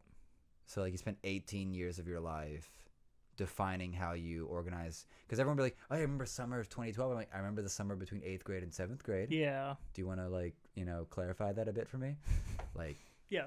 And Well- then you're suddenly thrown into a world in which it's reverted back to January to Yeah, December, and then you have to reestablish your identity. It's kind of weird. yeah, it's really stupid. I feel like yes, we need to do better, like as a generation in a lot of things, but we also don't set ourselves up very well. Like people, when you're I'm- 18, you're fucked, man. You have no skills to do anything to I'm be an pretty adult. inclined, like so in the no emotion, no attachment to any children at this point. I've discussed with Melanie about like I kind of want to have the emancipation or the child emancipation or whatnot papers, whatever I can't remember the technical name. Yeah. I want think those. I want those papers signed and ready for when the kids get like 16 and they're like throwing attitude, like sign, take it to the court. Wow. Interesting. Because like I don't think high school actually serves any purpose. Or I at least want to run down that line of thought properly. But I'm like, what happens if you don't have high school and you just go straight into either something that is trade related, academia related, or just work? Because like there's 10% of the population based on IQ that can't even be accepted by the military because their IQ is actually so low that there is nothing the military can effectively train them to do. I've been thinking to any sort of purpose of high school because I think that we've gotten rid of all the trade training in high school Yeah. and stuff like that. So now it's all like- focused on a college route, and we Yeah. both know college is bullshit. it's bullshit if you're not specifically going for a route that requires that degree. STEM is the only reason you go. STEM, lawyer, doctor. Accounting. STEM, lawyer, doctor. Accounting. Like, if you are going for something that requires a degree, do it. Sure. Yeah, But but I have. but friends if you're not, it's literally just a waste of time. Like, I've actually successfully talked a kid out of going to Full Sail. you did a good thing. I know I did a good thing. No, I know okay. I did a good thing. One of my very best friends. Uh-huh. He talked that morning for the World Finals. Yeah. His name is Nick. He Yeah. is an SAT I'm tutor. gonna get you, Nick. He is an SAT tutor by trade. That is what he does. He got a perfect 1600 back when he took it, and he figured out, I can teach people this. Yeah. That's what he does for a living. He lives in Colorado being a tutor. And he's had students where he's sitting there and he knows that they'd be interested in going to a trade school, something like that, and they're just stressing over this SAT. And he's told me, like, I want to tell them, just be a welder, and you're going to make 6 figures in 3 years. Yeah. Don't do this. This is a waste of time, but it's also my job. And that's fucked, man. Yeah. That's the That's state where- we live in. That's why I do pest control. Like Yeah. it's really hilarious. So my cousin is down with her kids, and the second oldest, she is like in 8th grade. Okay, and she's a good thinker. So I think once she's not like a teenage bitch, we'll be like swimmingly, and we're swimmingly right now because she's in 8th grade.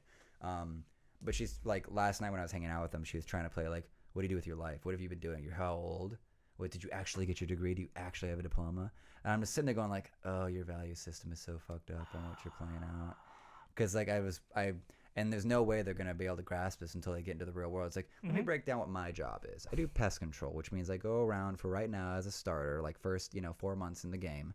I'm literally going to people's houses or apartments, and I'm checking for pieces of wood in the stations around their house. I wake up at 5 a.m. I'm at work by 6:30. I'm done with work by 2. And I can go to bed probably about 10 o'clock at the latest and still get about 7 hours of sleep. So I'm like, at least taking care of that. And I make like currently just like salary, I make like $1,800 a month net. That's much more than I do. So like I know that I could compare that to anyone that's working at the attractions, that's working retail, that's working any other kind of fucking job. And it's like, yeah, that's cush.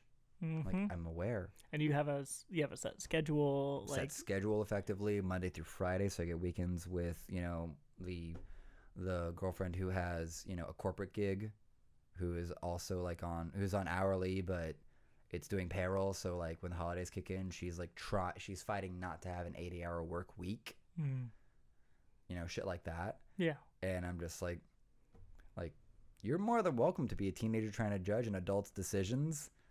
But I'll let you spend 5-6 years out in the real world and then talk about like, so I know you can tolerate bugs because you live in the middle of fucking North Carolina. It's some redneck shit. So you wanna learn how to deal with pests because it's probably a better deal. What you were doing right then in that discussion with her was pest control. I wanted to, but there's like 3 other kids and No, we're like at a dinner table. But like it's like, no, you want to have that talk? Let's go. Well, she's being taught that these are the benchmarks of what make you a person, and they're not. I think she's being taught them by school and everyone's expectations. By everything. Because I know her mom well enough to think that her mom is not trying to say you need to go to college. It's like, no, you need to be successful, whatever the fuck that is. Yeah. If we don't have success is much more individually based, like person to person, than we try to make it seem. Yeah. Like a bartender who is 35 years old and makes enough money to pursue all of their hobbies while paying all their bills and maintain relationships and friends around them can be the happiest person you've ever seen, and that is their personal success. That's it. They're successful. Yep. Maybe they're not an ambitious person. They're happy doing this. Okay. And yet that's looked down upon compared to someone who is $60,000 in debt, maybe went to law school, failed out, or went to med school but isn't making it as a doctor or something like that. They hate their life. They have all sorts of mental problems. They have horrible relationships with all the people around them. They are stressed constantly and irritable, and they're not good to their romantic partners or their friends or whatever. That person is not successful. No, they're not. And I think a lot of parents could also speak to it, and some people that might have the perspective understand that if I don't have time for family after my job, what the fuck am I doing? There's already a very clear lack of time spent with your children on a regular basis. And it's kind of you need to figure out how to fix that. Yeah. And whatever family might mean to someone, because for some people it might just be their friends, but it's okay, you need to have people. We all need people. We cannot live alone. That's just not how it works. Yeah. Not for, even if it's 2 people, that's still people. Yeah. And if you don't have time for that, what the fuck are you living for? Yeah. That's just, there's a lot of good things showing up to where it's nice to see that Microsoft tried out the 4-day work week, and it's production went up 40% or something like that. I'm if that's true in real terms, that's great. But there's a lot of things to be said for the 4-day work week, and recognizing that the more time you give people to live their lives, the better. Because right now, I think everyone's sentiment on just the weekend is that Saturday is your time to recover and Sunday is your time to try to do something productive. Yeah. But you're mostly spending half of Sunday depressed that you're going to work tomorrow. It's the Gary Vaynerchuk speech where he's like, yeah, if you're waiting for the weekend, you're not doing it right. Yeah, basically. Yeah, that's what I spend most of my evenings. I recognized, I think, at one point that I hadn't played Overwatch in a month because I'd been going through editing shit consistently or something like that. Oh It's no, you're and enjoying I'm your just like- time. I'm just like, oh, proper. That's exactly what we're looking for here. Exactly. But yeah. Yeah. Oh, bless. I need to come up with more T-shirts to like spite people with. You're welcome for your T-shirt idea. I by pissing you appreciate it. off. I'm literally waiting. I'm not gonna lie. I'm literally waiting for Double Lift himself or Riot or Team Liquid to contact me. Like, please cease and desist this shirt. You got to put it on Reddit. You got to get I that need to the front page. I know. I haven't. I know that. I've known that before you said it. But I was like, do I want to engage the mob? Like, that's literally that's the question of thought. Double Lift would probably, if it got popular enough, I feel like Double Lift. I think Double Lift's got a good thing. Like, Yeah. if he directly contacted me and we were able to have like at least like a Discord chat for a second, it's like, no, dude, like I respect what you've done, but I'm literally shitting on a friend who's a huge fan of you historically. Yeah. Like, and you've done like more than anyone else. So like, No. we're fair. I'm just here to have fun being a shitlord. I think Double Lift would wear that shirt on his stream. Oh, I would. Oh, my god. I think that. Okay, I'm gonna share that right now. I then. think that he would be funny. Like, rather, the he would be link? funny. I think that he would find it funny. Yeah. Or maybe not. Maybe he's a giant brat. We're and gonna he'd be find like, out. Who We're gonna knows? find out. Who knows? Where's the post? There it is. There it is. God. What a time. I need. All right. There's the link. Me. Copy link. We're going to Reddit, kids. It's about to go down. Do it. All right. So just the League of Legends subreddit or League of Legends esports. I mean, oh yeah, isn't the League subreddit really tight with shit like that? But you want to get it there. That's the bigger one. The regular League of Legends one. Yeah. They might take it down, but you can try it on both. It might be up long enough. Yeah. Let's just. You can take it let's see out if there. let's see if this isn't gonna take too long. Because like sometimes it's like you need to have this and everything involved to like put out your post. So I made a shirt to piss off a friend. I flaked on Aaron and Friend who flaked on our date. I'm so sorry. Sorry I stood you up, buddy. FLACKED. Isn't it FLAK? Otherwise it would be flacked. Yeah, flake. That looks right. Yeah. Frosted Flakes. Frosted Flakes. Yeah. More than good. Thank you, Tony. What a time. Oh, is there Christmas cider? Oh, wow. Oh, look! What is that? Okay, note this up. If I find 2 bottles, I'm sending you one, so you don't come to my house and steal mine. And I will Venmo you the money for it. Just gonna take another sip. What a time. Dang. But no, I'm glad. Even with today too, I was also just like laying in bed, and I'm just like, bed is nice, but I'm like, no, let me actually do this. Like, let me commit to this and like make some time for it.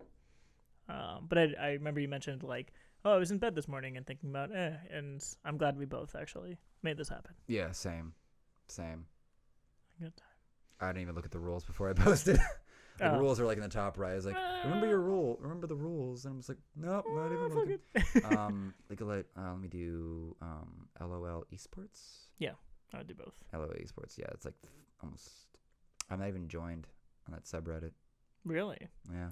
I had to surprise buy a new phone the other day because my touchscreen stopped working entirely.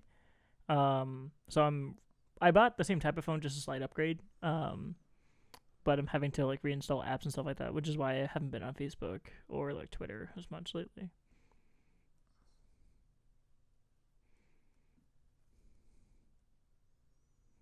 Oh yeah. I made this shirt to piss off a friend who flaked on me the other day.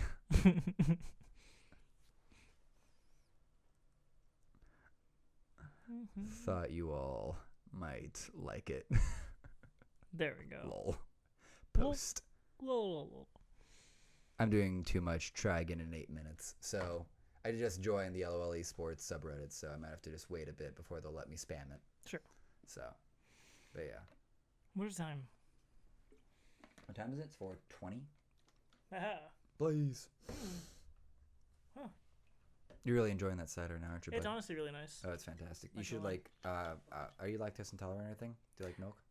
I haven't been my whole life, and I'm thinking recently I might be, but I don't really care until I officially find out. Right? I think actually I have an allergy to avocado guacamole. No. I How can't- can you be a millennial? How can I be a white millennial in this day and You're age? fucked. Every time I have like a guacamole set, the back of my throat will like I'll feel like I'll feel like there's like something in the back of my throat that I keep swallowing, but I'm not swallowing. Like my throat gets like a little swollen or something like that. Yeah. But I still go to Chipotle. Like Yeah. I think I go to Chipotle like once every 6 months. Yeah. At least. I mean, that's not like super It's frequent. not super bad, but Yeah. like I I have- also will like I think probably once every 6 months as well, or like a year, I'll go down to Senior Tequila's down the road from here, and they do like fresh cut like guacamole. It's like sans onions, but like go You don't ham, like the and it's onions just in like there. chunks of avocado. None of that just like blended bullshit. No, son, chunks of avocado. Like if I knew the Spanish Italian way to say that, just like maricon, huge avocado. Like Yeah. it's delicious shit. I'll get that with just like salsa and just chips, and I've literally like ordered that, come home, sat in my living room on the carpet and ate that shit. Damn. Like- Remember when we used to make? Didn't we have to make like? We made pico at Steak and Shake. We made pico. We but made also had to guacamole at ma- one we had to point. ma- we had to make guacamole, or at least portion out guacamole. Yeah, and then Yeah. I remember some of the. What were our like not supervisors, the shift leaders? They were what, like managers, but they weren't managers. They helped run it while because it was like the restaurant manager and then the actual like But, store like, manager. what was their title? Like I'm talking like Jeff or like Alvin, like They were just shift leaders basically. shift leaders. Yeah, Yeah, that's about it. Like I think the shift would be it, yeah. but like But I remember some of them having to make guacamole, putting in like the lime and all that yeah, stuff. Like yeah. some of Steak and Shake's food is actually quite legit. Oh yeah, no, like that's where I tell people, I was like, if there was anything bad about their food, I could tell you. Yeah, And the cool thing is, I kind of can't. yeah, Like I kind of can't. Most of their food has a fresh element to it. yeah. I'm trying to think of like the worst. I wouldn't get their fish. Oh, they microwave their mac and cheese and their pastas, basically. Yeah. Like that's about it. Yeah. It's like, how do they make their pasta? Anything fresh? It's like, no. No. In a practically in a Ziploc, Yeah, meat, but they're chili. but their meat, like the steak burgers. Oh yeah, solid sauce. Good shit. Solid sauce. Like Aaron and I have both grilled. I did not grill a thousands. lot. I did not grill. I Oh, never yeah? actually got to grill. Jason got to grill. Yeah, I remember Jason fought me so much because like he was determined to be better than me at everything, and like he was better than me at some things, but I was still better at him at drive-through. Oh yeah, we were born and bred for drive. Oh my god, because we got taught by honed Gabe. us. Literally, Gabe honed us. I remember 2 weeks in, Gabe came by and he was like watching me. This is just how I know how good Gabe was. Like he knew exactly how I worked, what I was good at, what I wasn't good at yet. Yeah. And like he took me through and he was like, so how do you think you're doing? And I was hot shit, right? I was 18 years yeah. old and You was had like, an ego. I did not oh, have ego. I was the most arrogant person in the world from like 18 to like 21. And I hate that. I like anytime I spot arrogance in people now, it's my number one like turn off quality. Oh yeah. But and I'm still arrogant about things here and there, but whatever. Things you've kind of proven to yourself, like I'm allowed to be arrogant here. Yeah. Yeah. But he took like he like in the span of like 2.5 minutes took me through all the things that I could do better, all the things I'm slow at. And he's like, you need to shape up and you need to get faster at this and you need to get better at this because we need you for, I think it was like a peak coming up or something like that. And it like just shook my world and I was like, how is he good at everything? How does he know everything while making it all look like he's barely trying? Yeah. And then from that point, like we just both had to get better. I remember there was a night with Ray where we got like a 1:43 drive time with literally the two of us running. Like it was, that just changed Because everything. taking care of fries, don't need gloves. Yeah, honestly, the shit we used to pull back then. Oh yeah. Oh yeah. Like if you want to call anything like questionable is like the amount of gloves that weren't used. Yeah. But you're also kind of sitting there going like, But your food's as hot. long as well, it's more if you're not. I think the best thing you can do is make sure you're not crossing like raw meat. Yeah, of course. After that, free game. Yeah. Or when Nicole came in and she tried to get us to like change gloves every single like sandwich. Wait, was that the big booty dumb bitch? No. The blondie? No, the one right after one right after Gabe when we Okay. went from a 14-point store to a 5-point store. Jesus Christ. That's the one I walked out on. I don't think you I heard was of- there. Okay, I so left. You might have left, yeah. I left when Martin was there. Oh. No. I left You left before then. after Gabe. Yeah. I left after Gabe. I don't know. I It might have been when she was there, but I left like really soon into her. I came back. And I came back to Martin Chroma. Okay, I came back when Martin was there. Yeah. Because I took basically like $1 pay raise to come back. Mm-hmm. Because the first time I was there, Nicole took that like I remember a distinct day where Jason and I were talking to each other because we knew what we were doing. Yeah. And like we had been talking for like 2 minutes, and we looked up and she was just staring at us, and she was this pissed. the black lady or something like that? No, she was white. Okay. White woman, light brown hair. Really skinny? Yeah, Yes. She was Yeah. crazy. And I think she had Yes. a massive crush on me. probably. Kind of fudgy teeth. Yeah. Really Yeah. hood ratty. Yeah. Yeah. Yeah. But I remember one day I came in for a shift. Ray was on the line and someone else was there. And I walked in and it was in the middle of a lunch rush. I was at like 5 If you o'clock. want or water, by something. the way, that's actually full of water.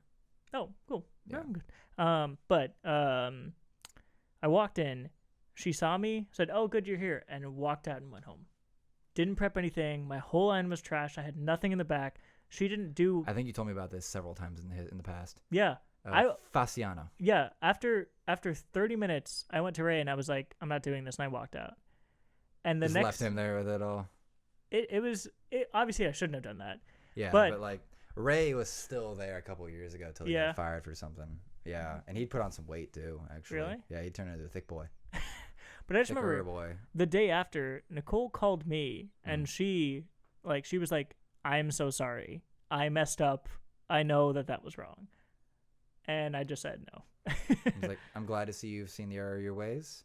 I will see you in the next life." Yep. Like- Yep. Came back 6 months Yeah, later, but 'cause for $1 more. I quit then because I feel like I'm remembering her like asking me to stay Mm. or whatnot. But at the time, I had landed like a $10 an hour like warehouse job, like driving down to Melbourne to deliver beds or Yep. something like that. I remember that. Or to sit in the warehouse cleaning beds with steam. Like it was just mad easy. I literally watched like all the way up until the mask point in Jackie Chan Adventures.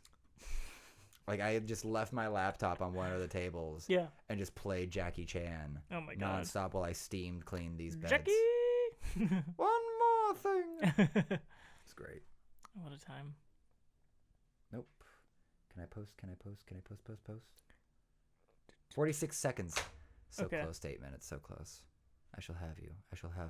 I shall make dollars, many of dollars on this dumb shirt. Oh my dumb God. shirt that I'm.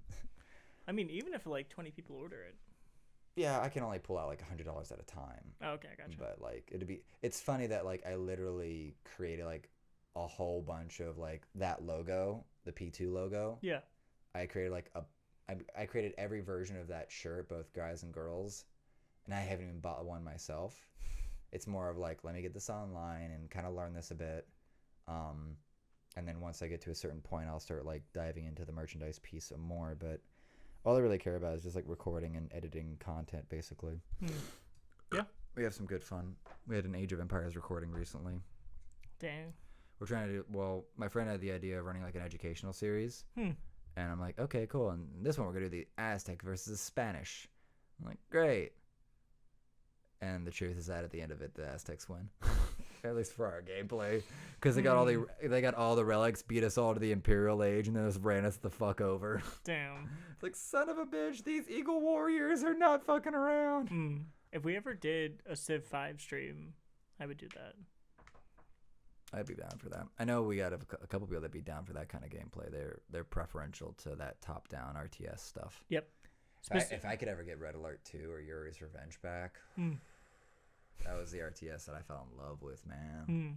Civ 5 for me was about 4 or 5 years ago. I would come home every day, listen to the news, and play Civ 5 or Final Fantasy 14 for like 4 or 5 hours every day. See, Final Fantasy like 7, I think, with Cloud and all that. Yeah. That one.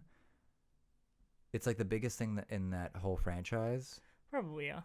and I just never played an inch of any of it. That's okay. I know it's okay, but like I'm also just kind of going, but I feel like I missed out on like a really great story. I mean, I haven't Because Final Fantasy like 7 had more like the blocky looking characters. Yeah, that and was it's like all- the end of like PS1. yeah, Final Fantasy, area, and then Well, like 8 they was on kept there too, but yeah. doing more to it, or having more iterations of Final Fantasy 7 like into the better graphics of Yep. PS2, like that game breaking graphics game. And kind of since then, it's gotten marginally better, but I think we've peaked on graphical performance. And now it's like you better have like I mean, have you seen 15? no. 15 is gorgeous. Is that the one with the four? Is that the one The with four guys in the car. Yeah, the four guys in a car. Like, I'm sorry, Donkey's got some of the best reviews out there for Yeah. video games these days. Did you watch his 2019 video? No. Or he did a video explaining the entire plot of Metal Gear Solid with Snake and everything. He made a full fucking breakdown of it, and the comments are like, "This is exactly how it works. This convoluted goddamn mess is actually true front to back." And you're sitting there going, "Oh my fucking god!" I got to see him do Kingdom Hearts.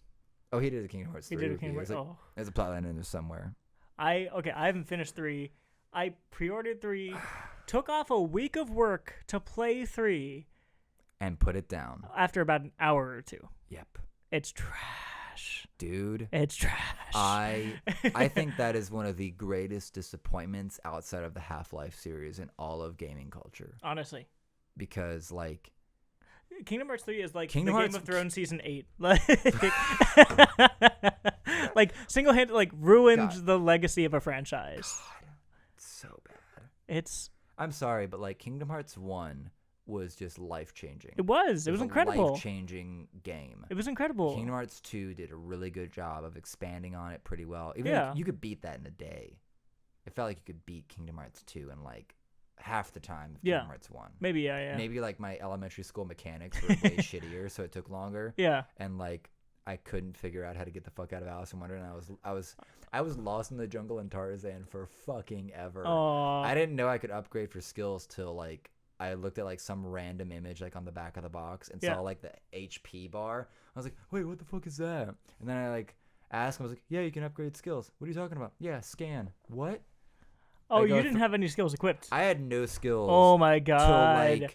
Till like right before I faced the chameleon, I think. And Oh I'd my- been grinding forever. Yeah, I had no skills.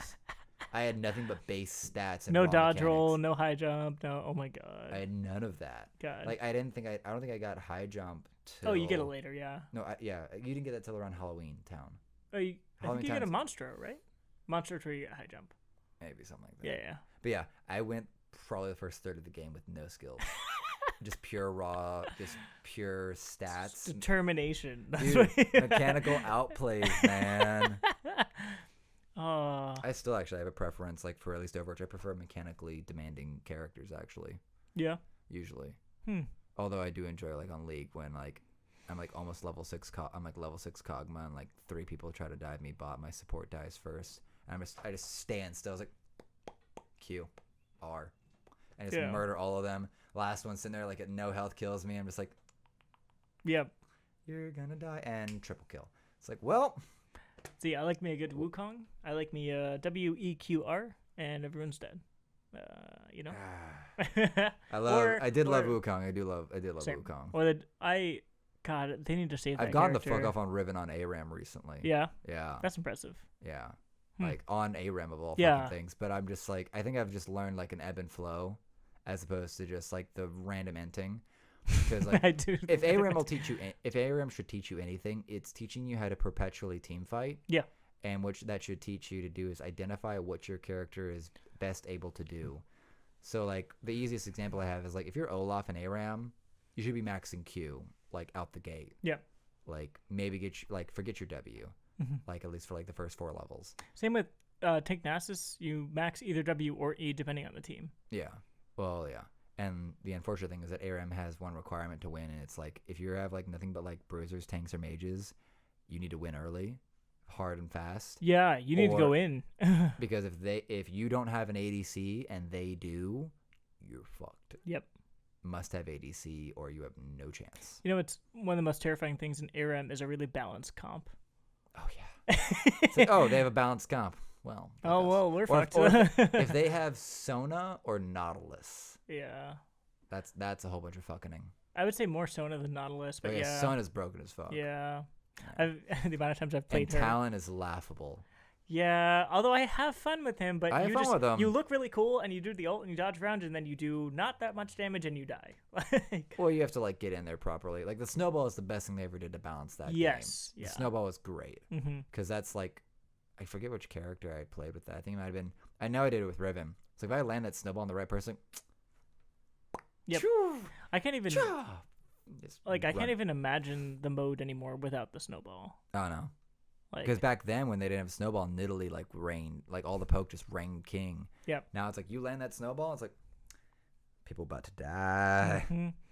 Like on a singed or something. Yeah, actually, I loved Singe, and it wasn't till I finally like rushed first item Righteous Glory that I realized how much fun he is on ARAM. Mm-hmm. Like I was like, no, I'll just run at him. I don't need speed boost because I've always been really bad at underplaying like the viability of certain things. Yeah. Like even like armor pin back in the day, or like I was retarded to think, no, I'll get attack speed first and then attack damage on Master Yi, and it's like, no, retard. You need your IE. You need your damage. Otherwise, you're just like sitting there with a paper straw, just Yeah.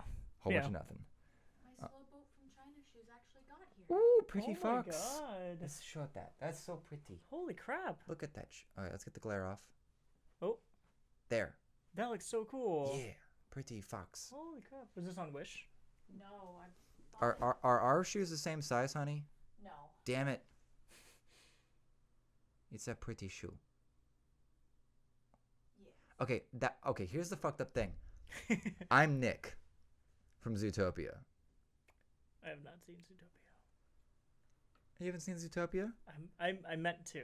I just haven't yet. I'm sorry. You should be. There were a few years where I just missed like all of Everything. the Disney movies. Here, okay, you'll probably cry at this one unless you also haven't seen it. I have still not seen Interstellar. I haven't seen it either. We are mutually, Neither have yeah. Oh, there that's we like go. on the list. There we go. That's on the fucking list. Like I saw Inside Out for the first time like last year. I still haven't seen it. I think I saw that in theaters. I liked With it. The happy and the sad. Yeah, Yeah. all the emotions And inside the. really, Yeah. let's be honest. Happy is the real villain of the movie. This yeah, is true. honestly. Amy Poehler's a bitch. No one likes her. I don't mean that. I just don't like her. I've never been a fan of her or the comedy out of her. Although I am a huge fan of like Tina Fey as like a writer. Yeah. But I think that could just be me being biased based on like how attractive they are as well. As long as you acknowledge. It's like it could be because like I don't find that one attractive. I find that one attractive. Therefore, that one's funnier. But I did just like watch like Nikki Glasser's most recent stand-up special, and her topics are nothing but sex. I'm like, you're attractive, but I'm getting really bored by this subject matter. Like I listened to the whole special. I was like, okay. I mean, it's a little educational too. I immediately go to like old Tom Segura, and I'm just like instantly laughing and dying. Yeah. I'm just like, I randomly stumbled on like an old Bo Burnham special the other day when I was just like Bo. I was just like smoking with my roommate and like just instantly just took me back to all of it, and I put on the Kanye rant, I put on the end of what, and I was just the sent Kanye, back. the Kanye. Oh my God. We watched that that October because that's Yeah, it was that's- 2016 October. or something Yeah. like that. Yeah, something like that. Yeah, this was 2000. So we went to Spain 2008, so October 2018. Wow. So I didn't get to I don't think I get to it now because that's the one where he has the country song, he has the fight between the couple, like suck my dick. Yeah. And then it ends with the Kanye song. Yeah. Yeah. The Kanye rant. And Yeah. Since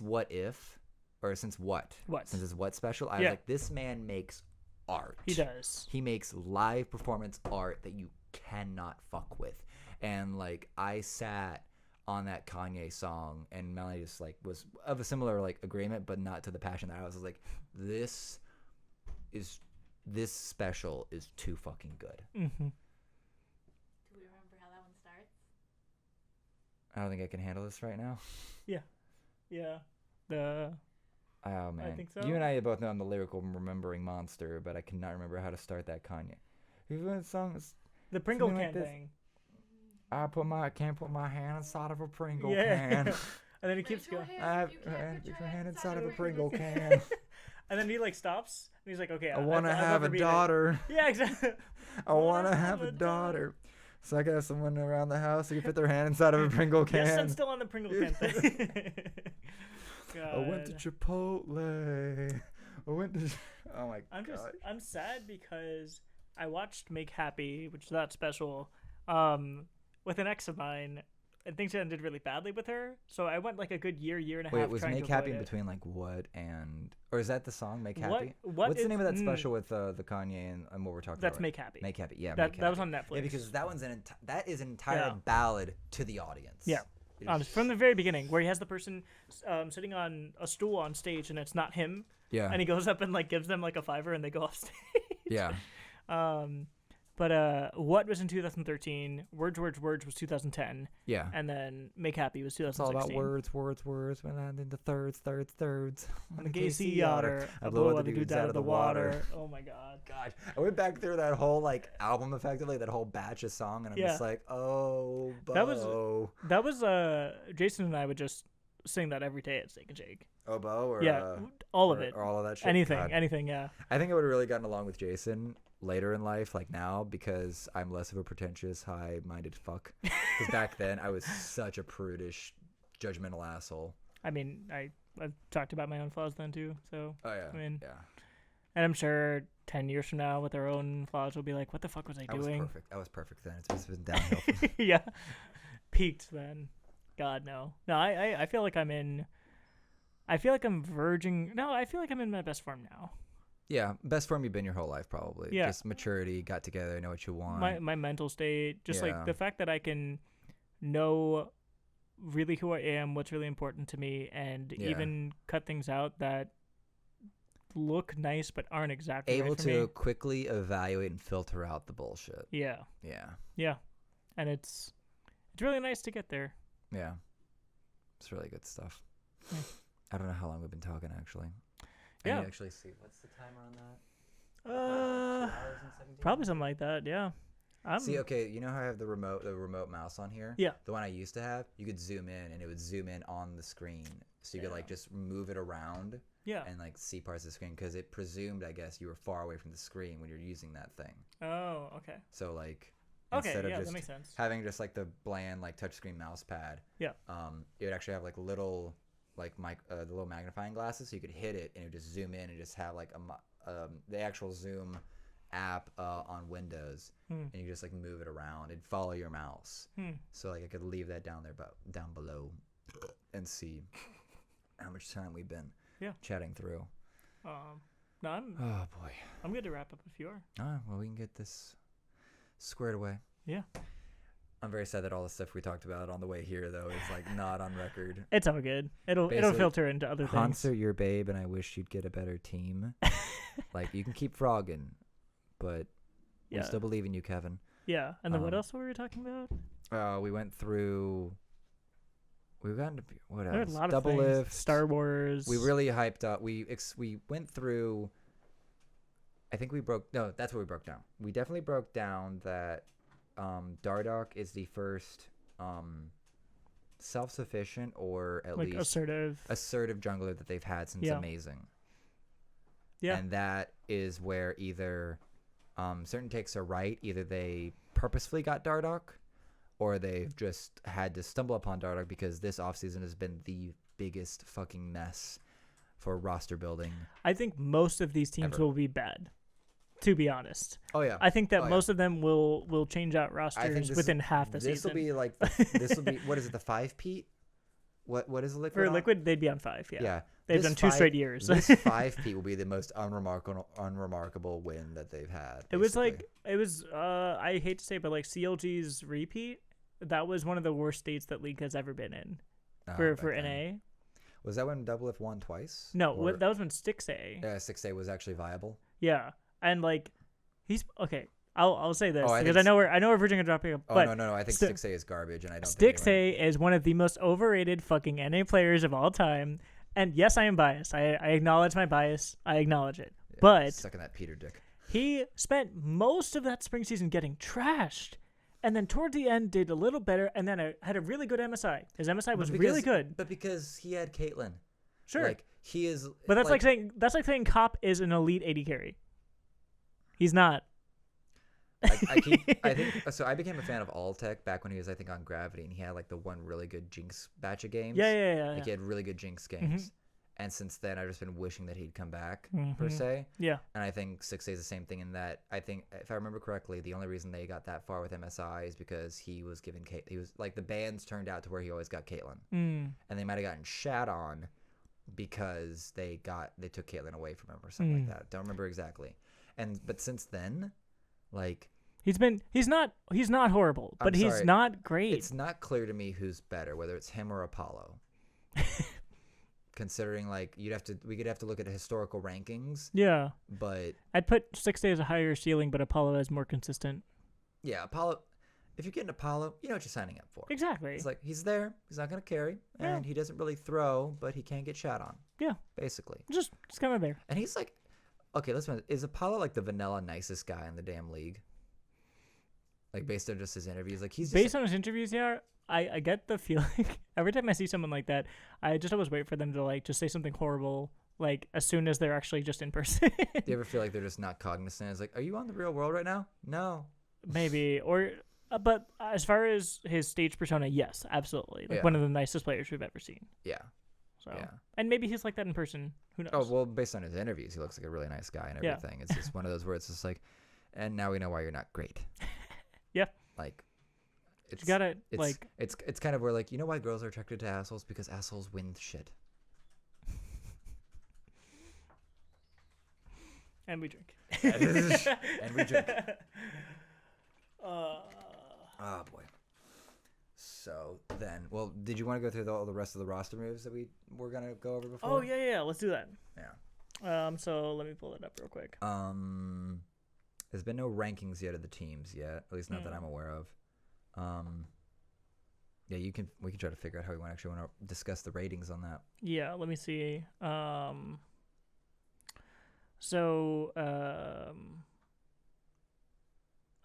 trying to think of. We could just. Who do you want to start on? Like, let's get rid of the trash. Okay, so let's start. Do you want to start on TSM? Actually, let's start with the two brand new teams. The Dignitas and Evil Geniuses put together anything viable. Okay, let's see. So, let's start with the Evil Geniuses because they were the ones that were talking a lot. Well, they were talking shit, and Steve's just like, suck my dick. All right, so we got Evil Geniuses is top Kumo, former C9 Kumo. He was like an academy player. Okay, so here's hoping C9. Here's hoping C9 upbringing helps him in his Evil Geniuses adulthood. Yeah. Svenskeren, Jizuke, of former Jizuke, Vitality. the Italian stallion, the most hated player in all of Europe. Bang and Zazal. So let me pitch out some initial thoughts. This feels so awkward. It does. I haven't watched Jizuke since his first couple months when he was like this big deal. He's mad toxic on solo queue, and it's just led to him having he's the most hated player in all of Europe. Like, he's literally going to NA to escape the fact that he cannot get a team in Europe because he's so bad-mouthed. Wow. Okay. So there's that. So him and his motivation to play well is low. Yeah. Also, people do not. I don't feel like people understand Bang. Bang was Korean Sven, and that he used to play on SKT. Does he need to be directed? No. He used to play in SKT T1S. Yeah. And the problem with that team is that they had a bunch of reserve players that didn't do anything. Easy Hoon was like a reserved control mage, and then their top laner was.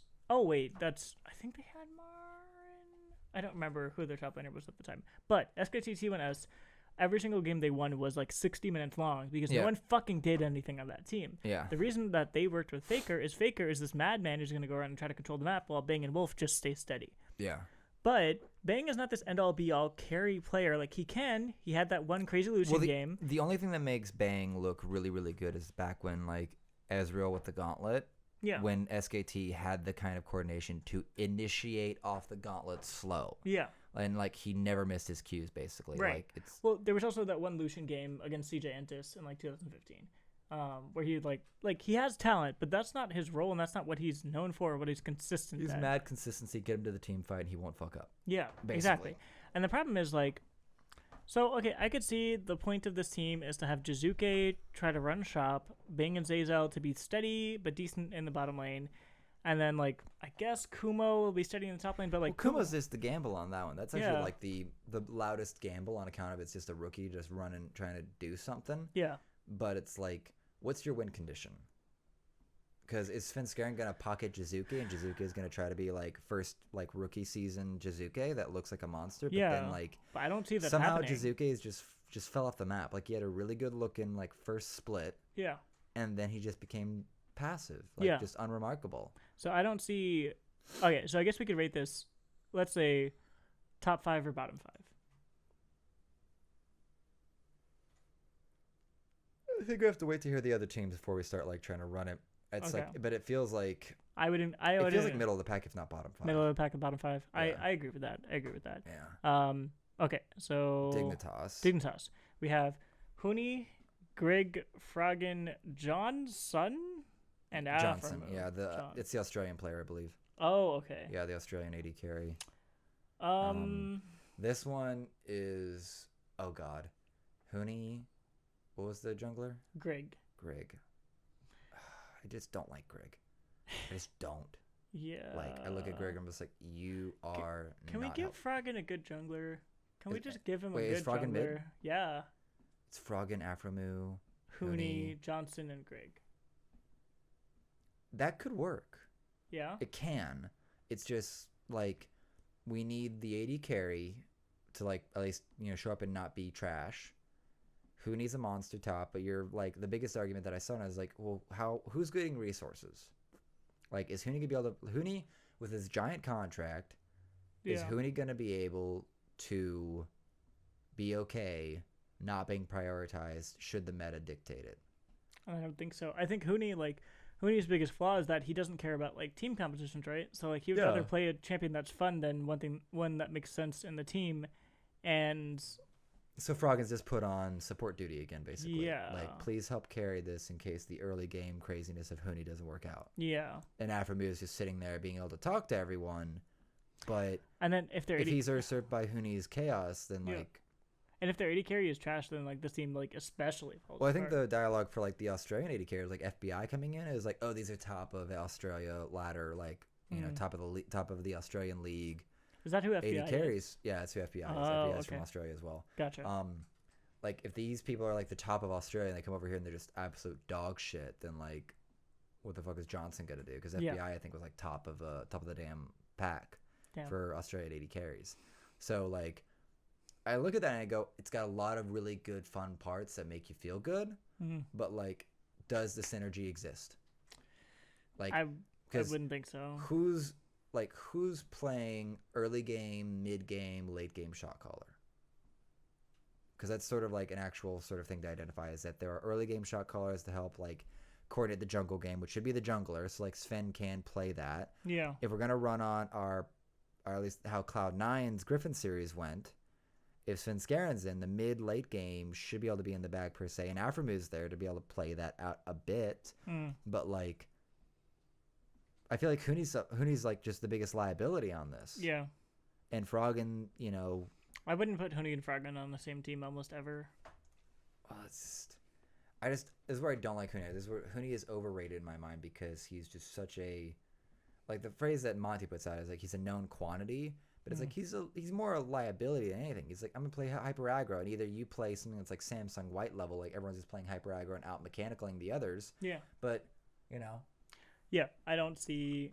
How do you expect that to work against TSM or Team Liquid? Yeah. When you clearly know that you're not gonna beat that lane unless you get the right matchup. And there's a difference between being hyper aggro and like calling your jungler to like force a dive at like 3 minutes and just literally pushing your lane like a solo queue idiot and getting ganked at 3 minutes and going, what the fuck team? Like, that's what Huni does at the same. It feels like what Huni does. Yeah. It's like you're drawing pressure, that's great, but like the rest of your team, and I think it could be with how like disciplined Froggen is, if Huni maintains that persistent top side pressure, then the entire bottom side of the map, especially with the Dragons and what those are doing this season, this team may very well should be able to control the map like really well early mid game.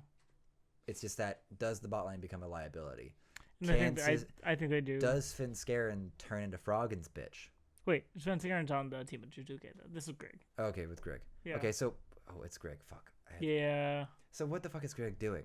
Like the oh boy, I just don't. I don't like Greg. Yeah, I don't like if you had. I actually agree in that Svenskeren would probably work better in this team. Yeah.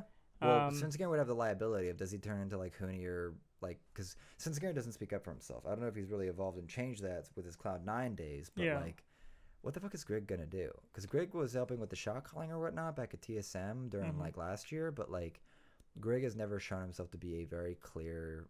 Like, you need to be a strong personality these days if a jungler. Like, when I want a jungler, I kind of agree with Dom's ideas. Like, you need someone that's gonna tell him what the fuck's going on. Yeah. Like, I'm sorry, I am the most influential player in the early game. Yeah. You don't get a say. Which is why, like, I want to see a team cater around Meteos because I know he has the personality to do Well, that. he takes it. I think someone pointed this out. Every team that Minos has ever been on, they go to playoffs. Yeah. It's just so clear because Yeah. he sets how he plays, and you better fucking check it. You better like check yourself on like trying to contest him because he knows how to do it. He knows it well. I think it was like Kelsey Moser and like Thorin talking about the part where like the level of play for some Korean junglers is actually pretty fucking low. Like literally them having a boot camp with Medias might like, and I don't know if they were saying this in parody or in silliness, or I'm completely misquoting what they meant. But you have a bunch of Korean junglers play a boot camp with Medias, and you could see like the level of jungle play in Korea like jump up another tier. Wow. Some shit like that. Like Medias always takes teams to playoffs, but he's also the first one that's kicked the fuck out like in 100 Thieves because he is so rigid in how he plays. That's why Cloud9 the Cloud9 dream team of olden day broke up. Yeah, and why Hai became the jungler. Yeah. Well, because Hai was just the shot caller, and then after a point, I think the overall IQ rose, and Medias just felt the game wanted to be played in a different way. Yeah. Like he's just stringently focused on like minimal gank, hyper efficiency with like pathing and he's got the low farm. percentage plays. Yeah. But yeah.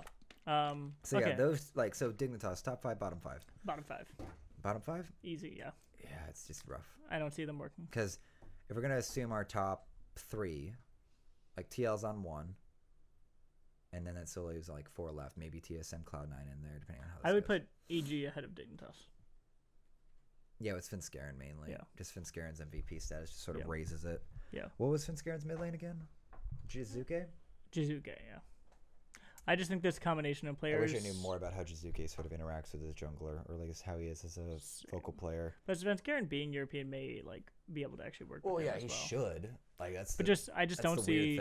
I don't see Froggen and Huni. I see them probably winning a couple of games where like Froggen plays Anivia and Huni plays Lucian, and the team doesn't know how to deal with that.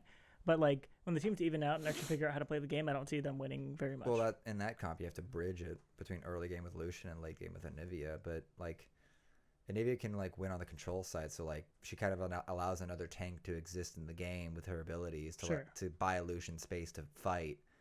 True. But just I only see them winning off of like, oh, you didn't know that Froggen and Huni played the champions. Yeah. Well, you lose. And then that's it. But like as soon as like there's a strategy, as soon as there's a meta. I'm also it keeps hitting my head. Remember when they were running the 1 week on, 1 week off with Grig and Acadian? Is that all the games that Grig played, he won. Yeah. And they ran the exact same comps basically. Like they both ran Hecarim or something like that. Yeah. Acadian fed and Grig like succeeded on his gank stuff.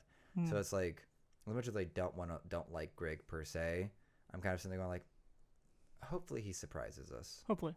So next up, We'll see. Let's get FlyQuest out of the way. Yeah. Okay. Let's just get rid of this. Yeah, and we'll kind of so Hello. FlyQuest is Viper, Santorin, Power of Evil, Wild Turtle, and Ignar. Wait, they've changed nothing. This team changed nothing, didn't they? They Power of Evil. Who Pobelter. did they have Crown last year? No, that was Optic. Yeah, they had Pobelter. Pobelters. Pobelters that back at Team Liquor being a coach. I'm just like, no, you're retired. You're done. Get the fuck out. You goddamn disappointment. But they also changed the support to Ignar. Who was the support before that? I don't remember. Yeah. I don't know. I think this team like, I say they're like middle of the pack, top 5, but I just don't care about this team. I see this. So okay. I see this team as being a team that maybe early on does really well. Like they did before. And then like Optic did. And then run out of talent towards the end of the year. Yeah. Which is like the classic FlyQuest move. Yeah. So I could see them getting playoffs. If they run hard enough early. Yeah. I could see them getting especially with how shitty everything else is in the league. Mm-hmm. What was it? What was it? Ignar, Wild Turtle. Ignar, Wild Turtle's the bottom lane. Yeah. And you can look at it. Yeah. Send me the link actually, just so I can look at this properly. I got you.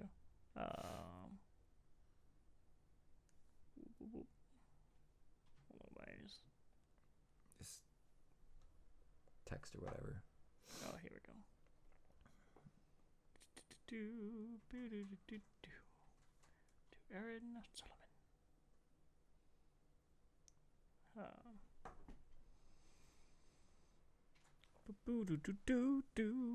Roster tracker. Alrighty. Um, Thank you, Marta and Rachel. but All right, where's FlyQuest? FlyQuest. Viper. Okay, I love this. I love every time they fucking do this. Every time the LCS hypes up a player, They just- like Golden Glue yeah, or Viper, yeah, dog shit 2 weeks later. yep. Same with Afro. They had the like, whatever the thing, eyes on Afro or whatever, and that's when Yep. CLG went 0-3 against Curse. And I remember Fuck. I wrote an article about that playoff weekend, and I was a diehard CLG fan, but I watched their games, and even I predicted Curse was gonna win this. I said 3-2. I really wanted to say 3-0. Well, like, logic says that I should have. Was said that a 3-0. finals or? It was the one where CLG went to the boot camp and came back. Oh, the Korean boot camp. Yeah, Yeah, the Monty coaching thing. yeah. And when yeah. when Curse was facing them, Curse had shit stomped them every time they had played them. They went 0-4 against Curse that season. And I watched those games and I'm like, they're going to lose to Curse. I don't know why you guys are hyping them up for Worlds. They're going to lose to Curse. And they got stomped. Like, Power of Evil. It's actually a really solid roster per se yeah. in terms of FlyQuest. I think they'll run out of steam once other teams figure out what to do. Yeah, so they're like top 5, but Yeah. bottom of the top 5. Yeah. Alrighty. Okay. So. Golden Guardians. Who the fuck is closer? Oh no. Oh. Closer oh, or Kevin, closer? I'm so sorry. Oh, Keith went. Wait. Keith went support. Yeah. That's Keith. I'm so sorry, Hanser. Yeah. Bottom 5. Bottom 5. Bottom of the bottom. Yeah, we can 5. just keep going. Okay, There's- this Immortals roster. I thought Golden Glue was going support or something like that. Oh, I heard about that too. Yeah. But no. Okay, Okay. Immortals is back. Let's see how this goes. Soaz Okay. finally retired That's in a. crazy. Xmithy, he's back Yeah. in the Immortals thing to just bring back the hype. Ica, never heard of. Altex finally got a job again, and Hakuho, Okay. who I think- skill shot support master. Yes.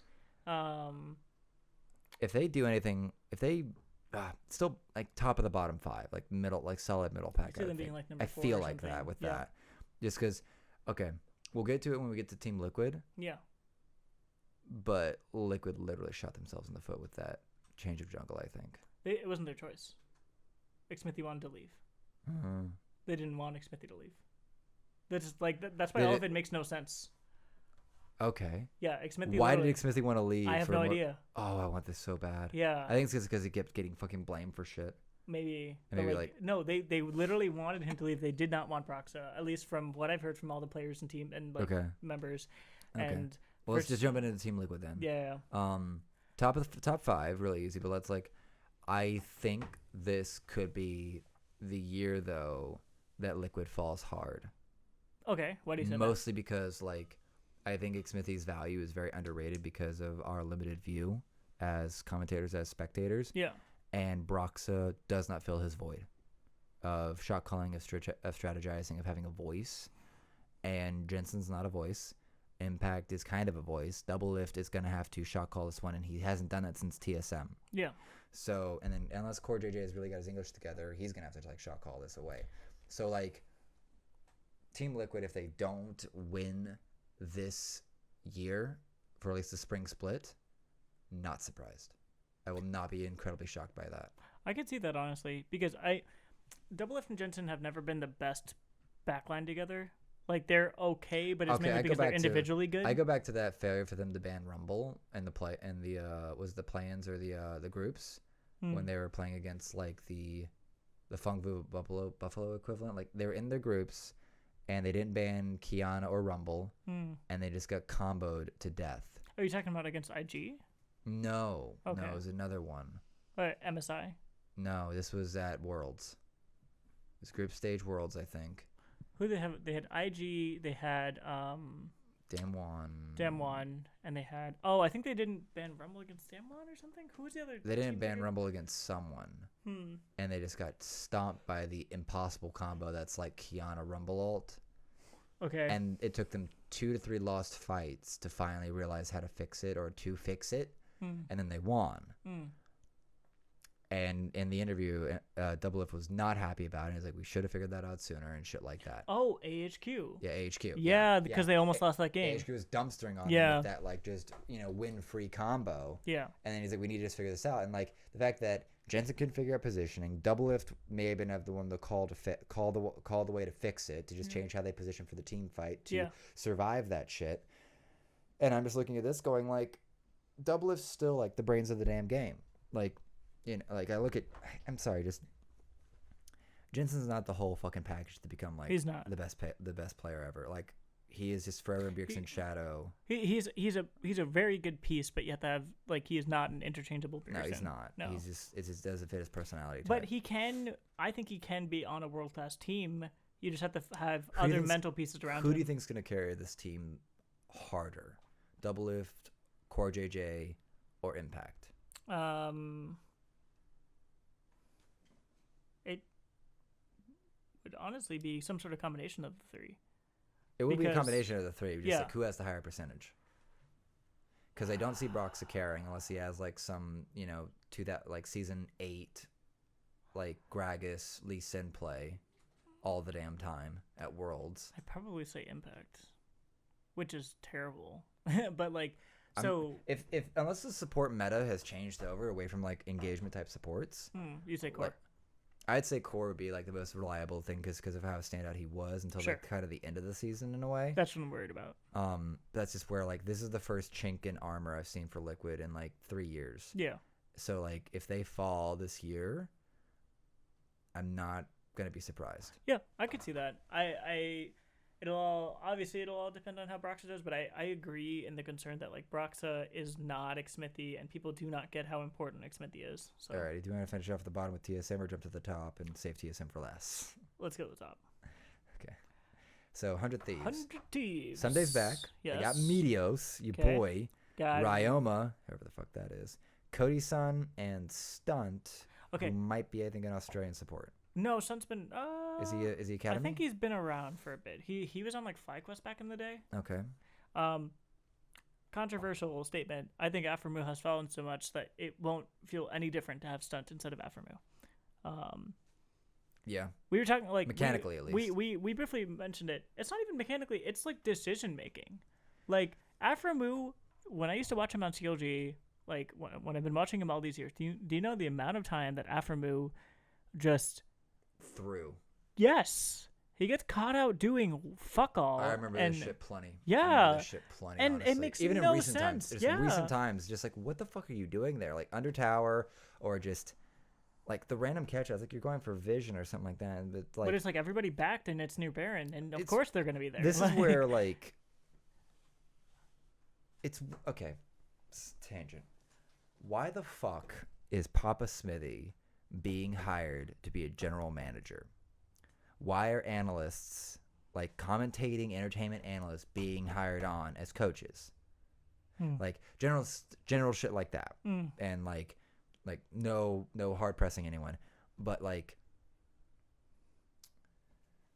I really wish that there was people out there that were like Monty in terms of just going, what the fuck are you doing? Like, what the fuck is this? Like, you need some Korean level coaches that are just like, no. It's like, get in their fucking face about it. Like, this is going to later. This is for TSM. But, like, after making these decision-making, positioning mistakes and shit like that, just the flying fuck is this, dude? Yeah. Like, I will forever run the highlight reel where he's on Alistair or he has Rakan, and he just does, like, these just, Alistair with an Orianna ball on him just blows up TSM or some of shit. Course. Or like he just does the Rakan from like one tower of mid lane to the other tower, just engage and back out, just some shit like that. Like I'll always remember that shit. But there was just some things where it's like, the fuck are you doing, dude? You just you shouldn't be there. Like you just like is where I think like the language barrier and him not having control makes him a liability. Yeah. Like, he's the type that if he doesn't have full control of the situation and communication or whatnot, then he flounders. Yeah. And that's why I think Doublelift goes away, because Doublelift was getting a voice and becoming a problem. I think this is why him and Bang have never been a very obvious solid combo. And that's why I think Meteos and him never gelled together, because they would butt heads. Because Meteos has the way he wants to do it, and Aphromoo he's a high of our age in terms of a hyper controlling type, but without the genius and without that type of shot calling being effective. Yeah.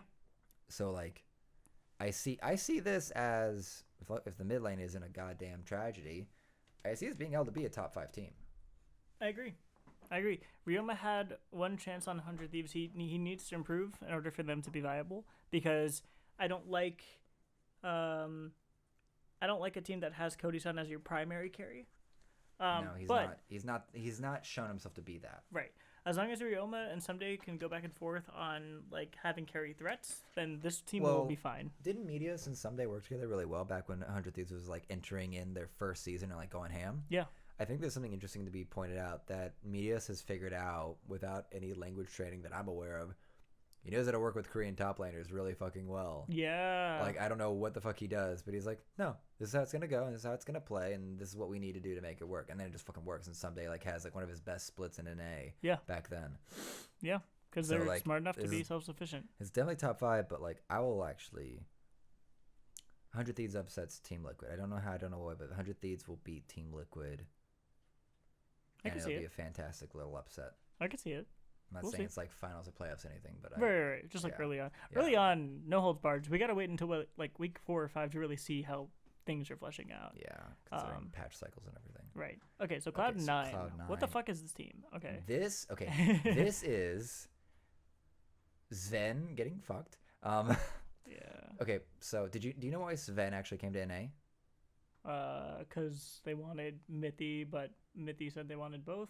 No, the reason Sven initially came, or at least has stayed, is because he wants to be the first Western player to win a LCS title in both regions.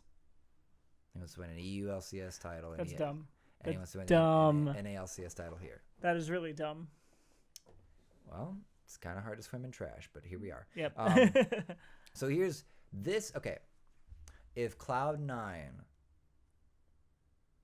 gets top 3 this season in both splits, this cements them as the best long-term org in the entire scene.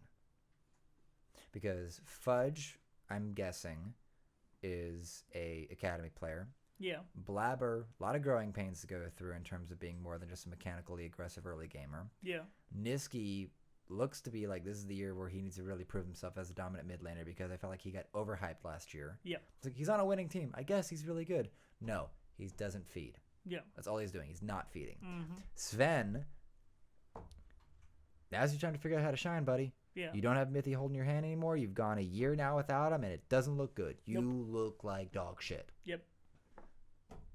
Here's your next chance. Maybe the Cloud9 environment gets less crazy for you, because, like, again, we're going back to where, like, Cloud9, it's kind of like the nice guy G2 of NA. Yeah. It's just memery and being friends and stuff with who you're playing with. I don't know if that works for this team. I don't know if it does either. I don't know how they're going to relate to each other and shit like that. Like Sven and Niski maybe, but... Yeah. I don't... So, like... And Vulcan? I think Vulcan's so overhyped. Yeah. He got way overhyped with Clutch at the end of last year. I don't get it. Analysts will say this guy's, like, one of the best NA supports ever. He's in Worlds, and that's why. But, like, even before that, people were talking about it like that. And I'm just like, when I was watching him at Worlds, he was one of the worst supports at Worlds. Him or Norscarin. They were really, like, really bad. So, yeah, I don't...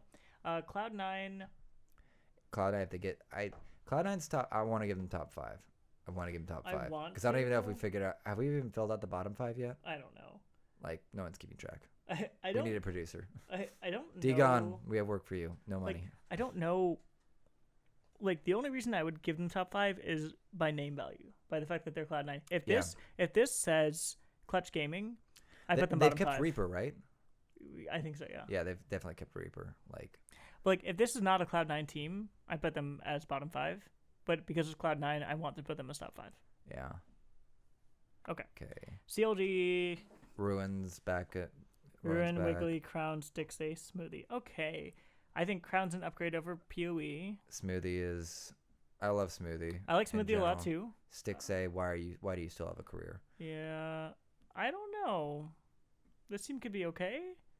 I just. I don't know if Smoothie works well with these players. Okay, let's think about. Okay, so here's the thing. Wiggly got a huge amount of hype last year, but I think it's just because they figured out how to play around him, and he had the Sejuani buff, Yeah. But like Wiggly now has to bounce between Crown and Ruin. basically.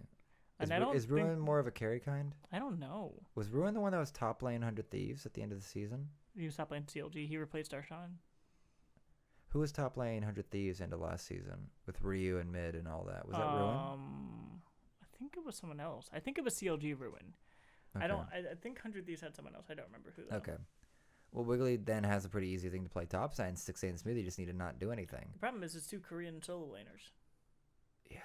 And Wiggly is just going to have to sit there and be like, how am I going to figure this one out? Yeah. It's going to be shit. Bottom 5. Right? Bottom, Bottom bottom 5, because here's what I don't like. I don't like Smoothie on passive supports. I agree. I hate it when I he's agree. not on, Smoothie sucks. Or at least he's not what should be when he's on passive supports. Yeah, I agree. Like, put him on Alistar, call it a day. Yep. Okay. Alrighty. Time for TSM. to wrap it up. TSM, I hear you have some thoughts on this. Yeah, because we talked about this on the way over. Uh-huh. If TSM got Dardoch on purpose, this is the biggest fix to their shit in years for having passive junglers that they tried to bolster to be take charge junglers. They now have the most take charge jungler of NA history, to where he's just going out murdering motherfuckers. Yeah. They have Broken Blade, who can be a monster. Did you see that meme on Reddit back like first few weeks of Broken Blade's career here in NA, where it's like the Reaper going between doors, Yeah. and it's just like someday Hooney and fucking Darshan, he's just like going between doors, just murdering kids because he just solo lane killed all of them. Yeah. It's like, get dicked. That first spring season, he was terrifying. Oh yeah, it was great. Even though him and Akaden could not sync well on stage. They just couldn't sync well on stage. Alrighty. I'm going to run on... I think Dardoch and Bjergsen can figure it out. I really want them to figure it out. Okay. Kabe is just... Was he on... It was Splice. He was on Splice. Don't know. I don't know either. Don't know. Wasn't he the most like reliable player there outside of Vizicachi when he was on Cho'Gath at least? Yeah, Like- I don't know, to be honest. And Bio's back, and Bio's more than he was. I agree. If I'm gonna say anything about about anything about CLG, is that they gave Biofrost a place to learn how to be a leadership figure. I would feel the impression I would get, because I would say Biofrost is obviously the reason that Huhi left or got kicked. Yeah. Because Huhi wanted to play a certain way, and Bio kept trying to shot call it, and then they just got a dog shit time of it. So I think Bio's a beast. Bio's just good stuff. Yeah. It's just that he's a more passive personality, as described by Bjergsen in his Reflections episode. So it's the question of does the corrosive competitive aspects of Dardoch hurt the bottom side of the map with a Biofrost? Because I think It could. I think the Eastern European and at least in terms of culture and the old European, at least sort of Western European or whatnot, with like the top and mid, I'd like to think would be able to establish good communication lines with Dardoch, so here's Okay, yeah, no, I agree. Also let's run on this. One thing that was really critical that actually pointed out a clear understanding of who Dardoch is that the reason that there was no issue between him and Hooney is because Hooney's been to Worlds, he's been on SKT, he's won championships. Yeah. Like, you have the kind of things that make me respect you. Yeah. Everywhere else that he was beforehand, Team Liquid before they were anything viable, everywhere else he's been surrounded by a bunch of effectively plebeians. Like, you've never done anything, I'm having to fucking carry you, and you guys suck. Yeah. Like, and he just doesn't care. It's like, I'm here to win. And this is where I go to my spiel that we had in the car, is that I don't think there's a winning culture or a try hard culture in the competitive league of or at least the LCS. other than what like Liquid and TSM. And Dardoch is demonized for his corrosive aspects because he is so competitive. He refuses to put up with anything that is weak and pathetic.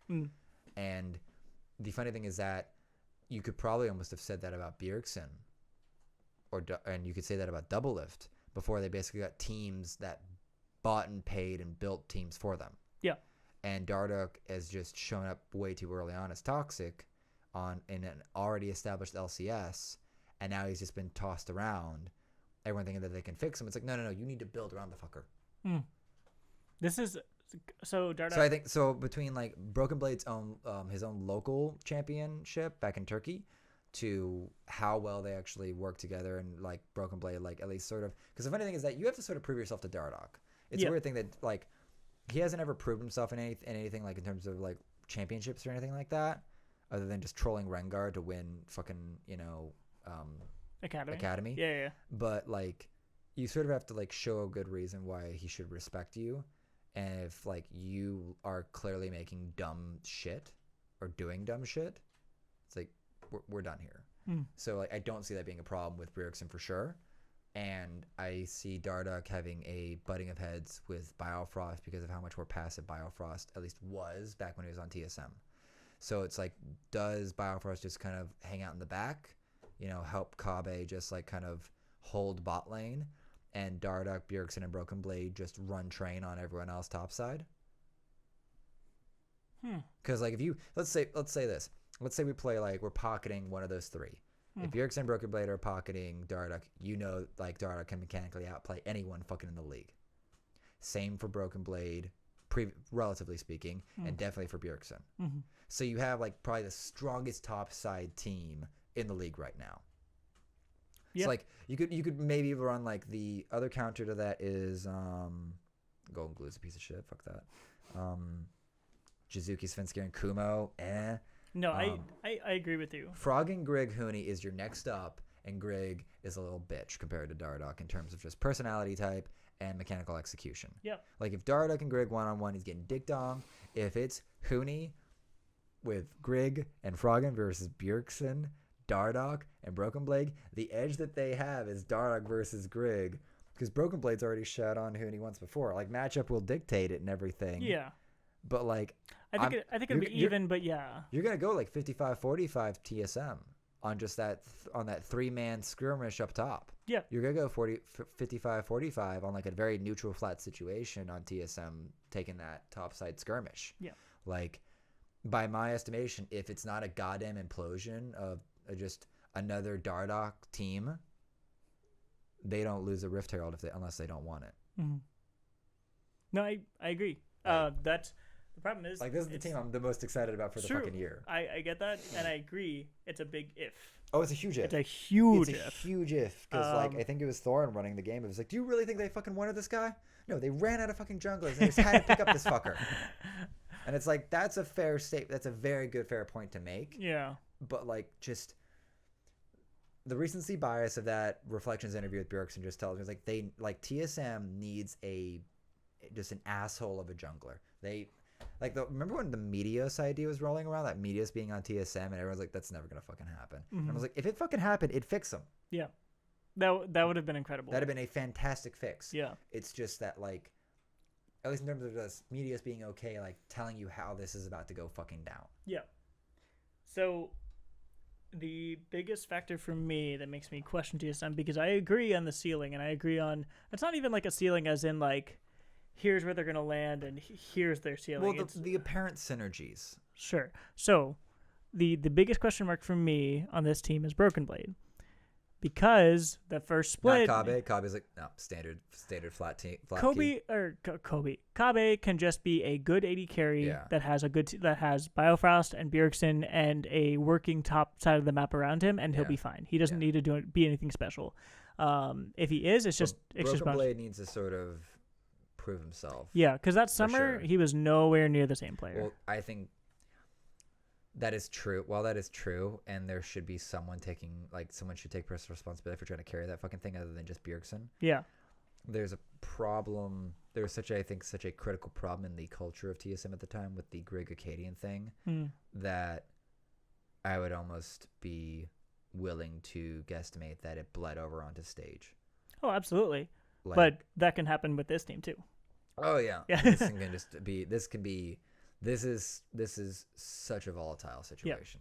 Which, So- like, I want to live in an exciting world, but this team is just fucking monstrous, and this Oh, is like a I world want defeating this, I team. want this Like, team to just come out to TL like day one, week one, first match of the thing, and just dick them. well, I don't want that to happen because I'm a TL fan, but Oh, no. but I'm not a TSM fucking like hate like just monstrous fan. Like, Yeah. 'cause I'm usually just a fan of like anything and everyone. Mhm. Like it's more of I'm a fan of narrative and like good commentary. I'm more. Sure.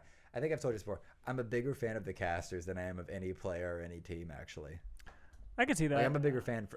If I'm gonna say who are you a biggest fan of, and it's gonna be Jat, who is like TSM Jet. TSM Jet. TSM yeah. Jet. Of course, like always, like I think I get attached to the storylines, but also to the players that are connected to the storyline. So like I really love Faker. I really love Kakao. I really love Doublelift. I Yeah. like Meteos. You know, like long-term storylines of just really good players that like just have gone up, down, and around. yeah, like Kakao is a really good parallel to Dardoch. Mm-hmm.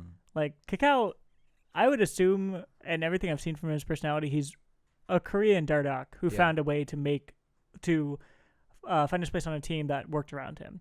And when he did, Haiti Arrows was not a clean team. They were not even a consistently great team, Yeah. but they beat one of the best teams like of all time in Korean history, and they didn't give a fuck who they were facing. Yeah. Kakao would play Nocturne and kill everyone, or he would play Lee Sin and kill everyone, and then Arrow and Sunday would pop off. Yeah.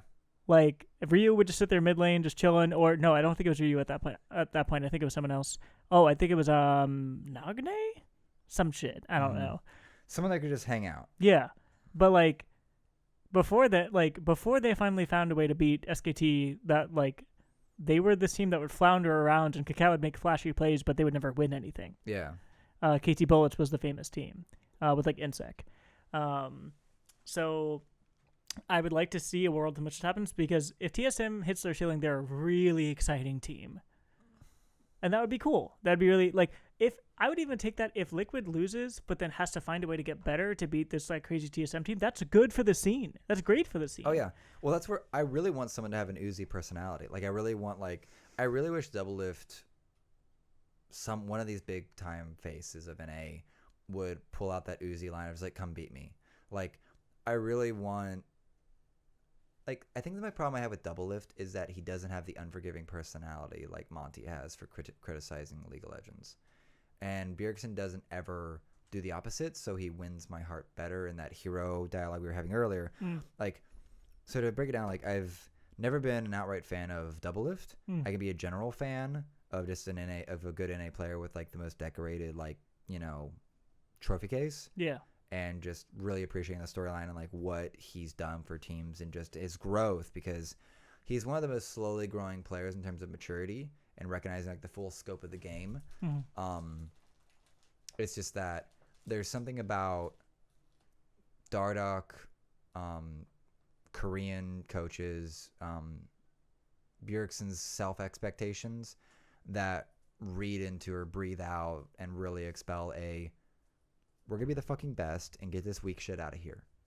And that's what's so soft about the NA competitive scene, is that there isn't we're trying to be the best. There's not. Like, TSM's been the only one, and everyone just always lauds on, like, they've created this toxic culture. Like, no, they're trying to fucking win. Yeah.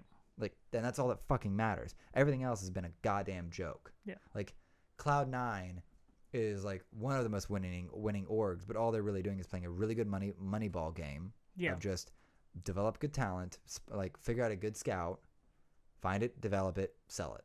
Like if Cloud9 didn't make it as far as they had, they wouldn't have considered it a failure. It just would have been like, oh. Yeah, like Cloud9 is the org that does not have high expectations for itself. Right. Jack gets really lucky on a lot of shit, both in like this esport as well as like in Overwatch League. His London Spitfire, they took the season. They won the season final. Well. Yeah. Cool. Like, he just gets to land that, and then he gets to sell all these high-profile members, like, this season.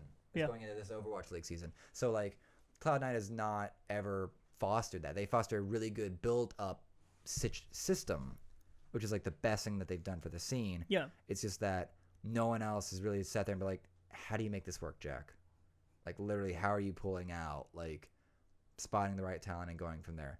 And I really, really wish, like, other teams would be better about it. I don't like the old TSM but current Team Liquid strategy. I'm just going to buy the most expensive team I can find to win. Yep. And it's like, that's not how you you have to play a better really do it grassroots long league. term. Yeah. And so I think TSM has probably the best culture, and at least the team, not the Reddit culture. They have the best culture for just trying to win. At least having that mindset of it. And I just can't take Team Liquid, Cloud9 as like the two other monster houses. I can't take them seriously for trying to actually like be the best and do the best. Like Cloud9 has done the best in developing talent, but it's not a clear mission statement. It's not a clear part of like what they do. They're here to just win and have fun, mostly have fun. What is that sort of doing to like help with the turnover of the league or to help like bring out other things? Like you can almost run that Tyler 1 right now is doing more for building up the native talent of League of Legends in NA than any other esports club is doing right now. Because like if you go into the Overwatch League scene and some of the pickup games that have been happening and sort of recognizing like the number of players that you just randomly hear about that are like going through contenders, going through the open leagues or whatnot, there are hundreds and hundreds of players. In NA, you know your 5x10, you know your 50 players. Yeah. And like maybe like Moon and others that are just hanging out in academy and fucking Demonte and Pobelt are just waiting for next season to maybe grab some shit.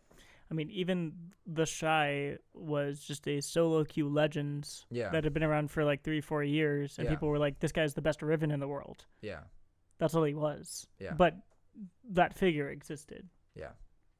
So I have to agree with you, because when it comes down to NA's goals for the year, what do you always hear us say? I really hope we make it out of groups. Yeah. I really hope we get to semis. No one ever says. Well, here's what I love. Here's actually a really good metaphor I just thought of. When you ever look at like high level skiers, they're going like triple black diamond slopes and shit like that, and the pleb will ask like, how the fuck do they not run into trees? Like, how the fuck do they not run into all those fucking trees that are out there? And the secret that the skiers know that the newbies don't understand is that, well, I'm not focusing on the trees. I'm just following the snow. If I follow nothing but snow, if there's snow, there's no tree. If you focus on nothing but trying to avoid the trees, you're going to see nothing but trees. And you're going to hit something. And all NA is hyped itself up to is like trying to avoid losing in groups. And all they do is lose in groups. You could almost boil it down to Cloud9 doesn't care about getting out of groups. They go to Worlds to do their best, which is nice, and it's done more success for them than others. I think that could also be like perhaps outside of like actual performance ability and stuff like that. G2 had a lot of expectation on them to win Worlds this year, to save the West. Yeah. And they lost to quite obviously a better team. But in keeping to like my mindset narrative of what narrative you're sort of running on, it's like, you must win Worlds. Like, now we can't see anything but failing to meet that goal. We see nothing but those trees, as opposed to just seeing the path to win, seeing the path to Worlds. And I think that's what sort of has cursed any of the big team, any of the legendary big teams that have gone, like mainly TSM and anything that Double Lift's been on, is that we're going there to try to not lose, as opposed to like how to win. And it's just cursed NA more than anything. Yeah. I really agree with that. I even think of how Double Lift even like sees Uzi. He'll never beat Uzi. Not in the mindset he's in right now. No. And I think that really like he doesn't think he can beat Uzi, so he'll never beat Uzi. No. That's why I don't like Double Lift. Bjergsen is unconcerned with who he faces. He is unconcerned about it. Jensen, maybe back in his like when he had the big flop with the Echo Zanyas, he cared about who he was facing, but Jensen may not now. He might have a better mindset for it. I think here's the best example that Team Liquid has two players for sure. Now they have two players that do not care who they face, and it's Impact and Core JJ. Yeah. They don't care who they face. And those two are the best performing members of Yeah. the team. Well, they're Korean. No, they don't care. Yeah, exactly. Like everyone always points out, like, well, Impact really ramps up. It's like, yeah, because he's meeting the challenge that's in front of him. When he's back in NA, yeah. give a shit. Exactly. He's facing Like Viper. he's got to worry. He's got to worry about Viper, One Trick Riven, who got hyped up and then dog shitted by the end of the season. Yeah. His biggest issues when Impact's in NA is Licorice, which is Cloud9, one of their biggest rivals, Yeah. and now maybe Baby or BB with Yeah. Broken Blade. Like, what other top lanes do we have? Huni? Don't feed. Hey, Xmitty, come up and shit on this kid. Yeah. Like, and Impact with his Gangplank, that dude runs some damn magic on tower dives. Like, Yep. you will not kill me. I refuse to die. Like, Yeah, I or I'm refuse taking to you with fucking me. die. Yeah. I will 3v1 this with my tower, and you will fucking lose this shit. No, but that's what you were saying is so true though, because like you see Impact face like the Shy at Worlds, Yeah. and like he's not as good of a player, but he doesn't give a fuck. Like No. he will beat him when he needs to, and he will find ways to He just will- play well. Like It's the I'm not feeding the shy. mhm. Like sometimes, like especially like for the Cobb, for some like for at least like the job of Stix and Kabe this year for their respective teams is like don't feed. yeah, You know, be a late game insurance if we're gonna stick in the standard meta. But like Impact, but like they'll get to other teams or they'll get to like their Uzis or whatnot. They'll just like get dicked on. I think like Impact never got dicked on this during Worlds. no, and Impact knows himself. Like it's. So I think of like the whole like mental block and everything like that. Yeah. So I'll say a couple things here. First, Kuro used to have this against Faker. Mm-hmm. Rocks would Yeah. decimate everyone. And then they'd have the Kryptonite, and Kuro just couldn't. Kuro would just fucking feed every time. Yep. And it was just because in his head, he thinks I should lose to Faker.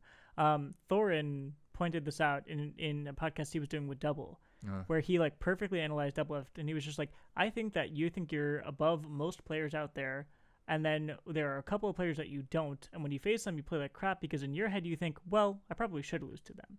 And the only players that there were like maybe two. Uzi Yeah. was one of them, and I think the other one was he can name someone else, but the other one I know of is Piglet. Yeah. Doublelift always does dog shit against Piglet because in his head he actually thinks Piglet is really good. Even though if you put their careers, Everyone knows Piglet is dog shit. yeah, or at least now he is. Back then he was good, but yeah, but like exactly. So, but in his head he's like, oh no, this guy's better than me, and that's scary because that means that you haven't actually really conquered that mental hurdle. You've just eliminated it for most people. And that's where Doublelift always seems like a child. Yeah. Well, it's an emotional hurdle he hasn't overcome. So Yeah. if he, I think he would be a changed player if he beat Uzi. What the fuck just happened? You suddenly exploded? No. You- She got off her bike and just suddenly launched in the air. And No I mean, I do that all the time.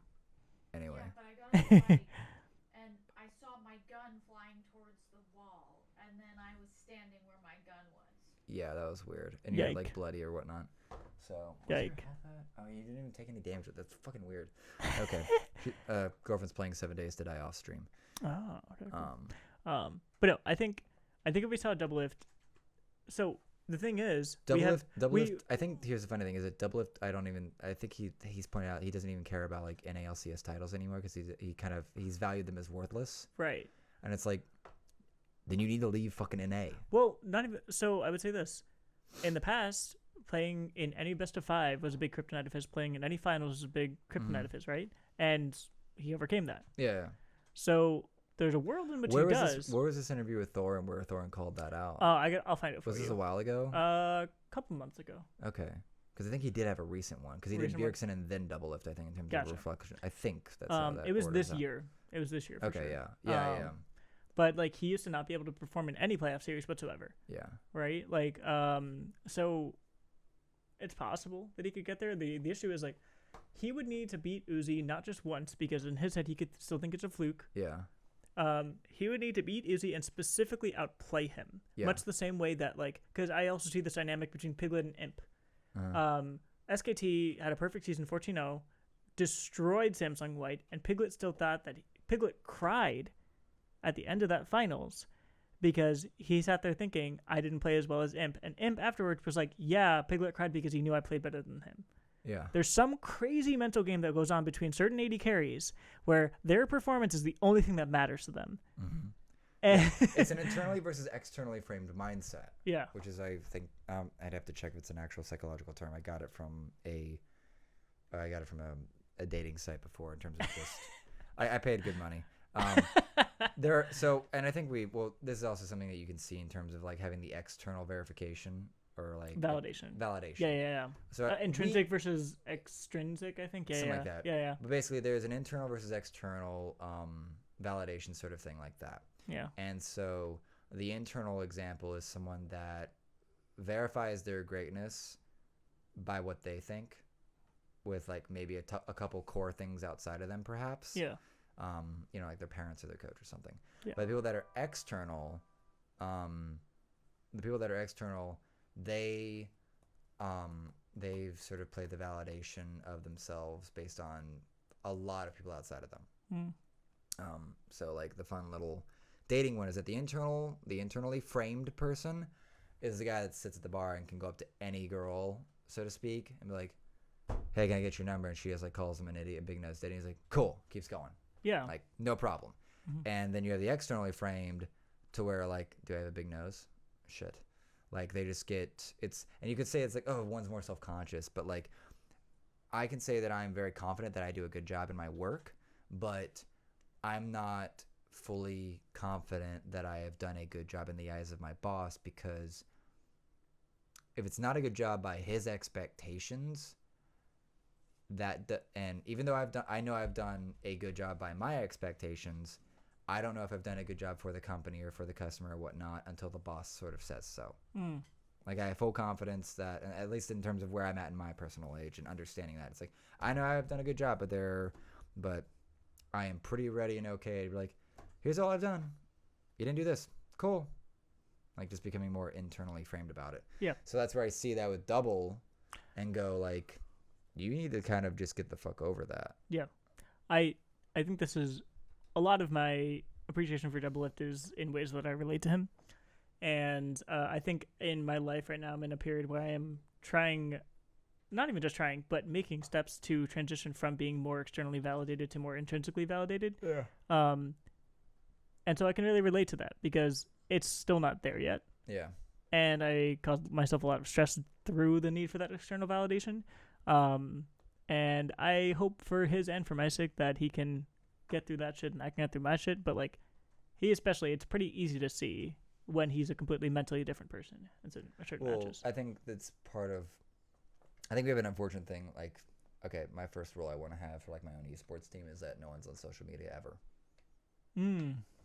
But like, I don't like where Doublelift or even Perks or others are lifting up any other player. Like, interesting. I don't care about that. Like, you're welcome to make your own decisions and do your own actions. I don't want to hear about like Doublelift praising Apollo. Like, I just don't. It's him letting his external validation type equate to being nice and giving praise to people that have not earned it in terms of accreditation or in terms of, winning. And it's like, they can be a good player, but like, that's a very relative thing until you start getting to like hard stats and victories and championships. Impact and like real shit. Yeah. Like, I think, Piglet's delusional at how good he is. And I think Impact's pretty honest with himself with how good he is. But he is unencumbered by the rep of those across from him. It's like the classic nameplates thing. And Peter's just never gotten to a point where it's like, I don't care who I'm facing. I'm going to figure out how to beat them. Either it's through me or it's through someone else. Like, I don't care. I will, like, and I think Bjergsen has always been that. Bjergsen's like, I'm going to be the greatest. And I'm going to do anything and everything it takes to do that. And Jensen came over just to have a career. And then he just ended up in the shadow of Bjergsen. He's sort of chosen to fall into the shadow of Bjergsen, like, ever fucking since. And it's one of those where it's like, he can say in the interviews he doesn't care. It's not apparent, though. Yeah. It's not apparent in your play. Yeah, your actions don't match your words. I think we've talked about this before. there are certain. I think there are enough. There's a certain point in gameplay when you get fluid enough in your game that there's enough actions per minute that you can read body language of players in terms of where they position, to their click repetitions, to just decision making and stuff like that. And there is something about how certain players' body language reads in game that informs how confident they are. And it is not apparent with Jensen in any recent history that he has ever been as confident as Faker ever was. I was thinking of Faker when you were Because talking Faker about is always like, you either beat me or I'm gonna shit on you. Yep. Like, fucking take this from me right now. Yep. And, Forbidden had the one time he did that. Like, and Bjergsen has always been lauded for, like, a lot of things, but one of the big things that I basically grasped that was pointed out is, like, no, his wave management control is insane. It's like, yeah, he's either understands how he can either just make you have to take it or you're never going to get near him. Like, and Bjergsen's just been on that. Bjergsen is so fucking focused with that shit. And that's why he's on the heroic status. Doublelift is just, yeah, I'm the best mechanical player in NA. Like, I want to play aggressive and stuff like that. Yeah, very short-minded stuff here. Like, I want to win worlds. Like, but how? Like, what are you running at here? Like, your mindset is just not playing into this. Doublelift does that against players that he considers himself above. Because he does that same thing to every single NA AD carry in NA. Yeah.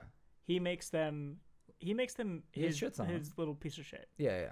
But the problem is what you've been talking about. It runs into a wall when it's someone that he has placed himself below. Yeah. I think it's where honestly, I think there needs to be an exodus of NA if, like, some of these players are really going to try to go as far as they ever can in their careers. Sure. Like, I'm not opposed to that move because, like, I wanted Bjergsen to leave. I wanted him to leave TSM. Like, I wanted to, because did you ever see Thorin talk about how it's more Bjergsen than it is TSM? Yeah. Yeah, I saw that. Bjergsen has made TSM. Yeah, absolutely. And that's where I was like, no, I want to see what TSM does when Bjergsen's gone. Yeah. Like, I want to see what happens there. I want to see what NA is without Bjergsen and Doublelift. Yeah. Like, what happens when... They'd probably be better in 5 years. Bjergsen? Without the both of them? Just because of who... Bjergsen and Double? Like, they both go to Europe or something? Yeah. Like, no, I'm saying NA as a region. If they lost Bjergsen and Doublelift that first season, they might be a minor region, to be honest. After 5 years, they'd probably be better off. They might be. They won't have their gods to worship and just sit in the shadows of. It's like, the gods are dead. Yeah. So what are you going to do? Yeah. Like, Apollo takes a CS against someone. Like,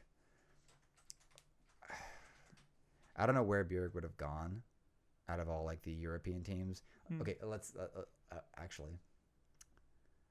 What about Bjergsen and Forgiven? Interesting. I think Bjergsen would find him annoying, but Forgiven would actually respect Bjergsen. That would be a terrifying team if they can work together. I don't know if Bjergsen's ever found anyone annoying. Wait, didn't they play together once on Copenhagen Wolves? Maybe. Way back when, like, Bjergsen was a baby. Yeah. Like NIP shit or something, but... No, Copenhagen Wolves. When Bjergsen was on Copenhagen... Wasn't Copenhagen ones that was literally just, like selling people? Just, like, flipping and selling? So that team was what's the caster's name? Deficio was the support. Yeah. Bjergsen had to turn 17 before he could play. Yeah. Amazing was the jungler. Forgiven was the AD carry. Yeah. And then I at some point Young Buck was the top laner. Okay. Because I remember he was the OG European Heimerdinger, and he'd play Heimerdinger top lane. It was ridiculous. Came over with these boss strats, bud. Yeah. And then as NIP, so summer 2013, I think it was that team. No. Spring 2013, it was that. I think summer it was NIP, and it was when it was oh god, if I'm remembering this wrong, I apologize. But I think it was wait a second, was Bjergsen on it? Bjergsen was on NIP, right? Yeah. So it was Bjergsen, and then top laner was Zoro. Okay. And they just went around and they were just on assassins and they would murder everyone, right? Because a bunch of players got swapped around between Copenhagen Wolves and NIP. I can't remember the rest of the NIP roster, or the point I was really getting to be honest. But Forgiven and Bjergsen together. They've played together before. Yeah, but they're very different now. Oh, of course. Like, but it's not impossible. oh no, but I still think that'd be like a fantastic combo. It'd be disgusting. Like, I'm sorry if they.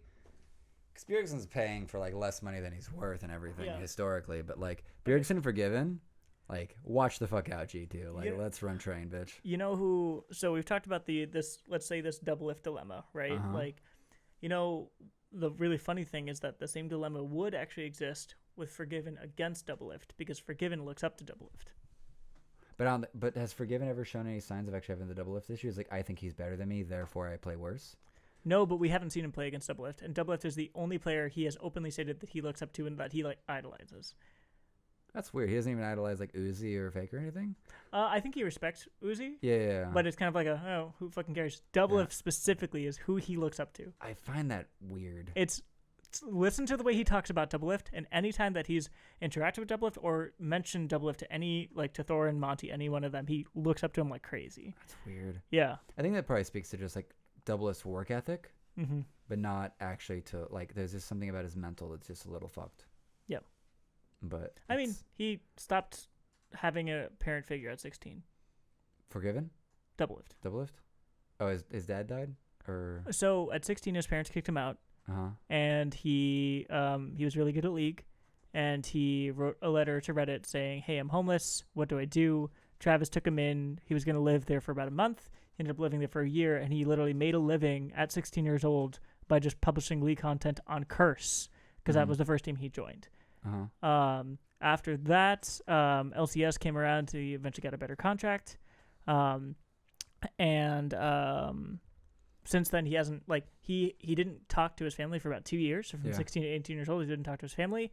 He tried to reconnect with them, but he was very busy with work. And then 2017, I think it was, or no, 2018, when his he has two brothers, a younger and an older brother. His older brother murdered his mom and almost killed his dad.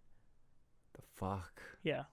That was right before the spring finals. Never heard of any of that. Oh yeah. My god. That's insane. Yeah. He it was right before the spring finals, and he actually decided to play because he didn't want to have to focus on it.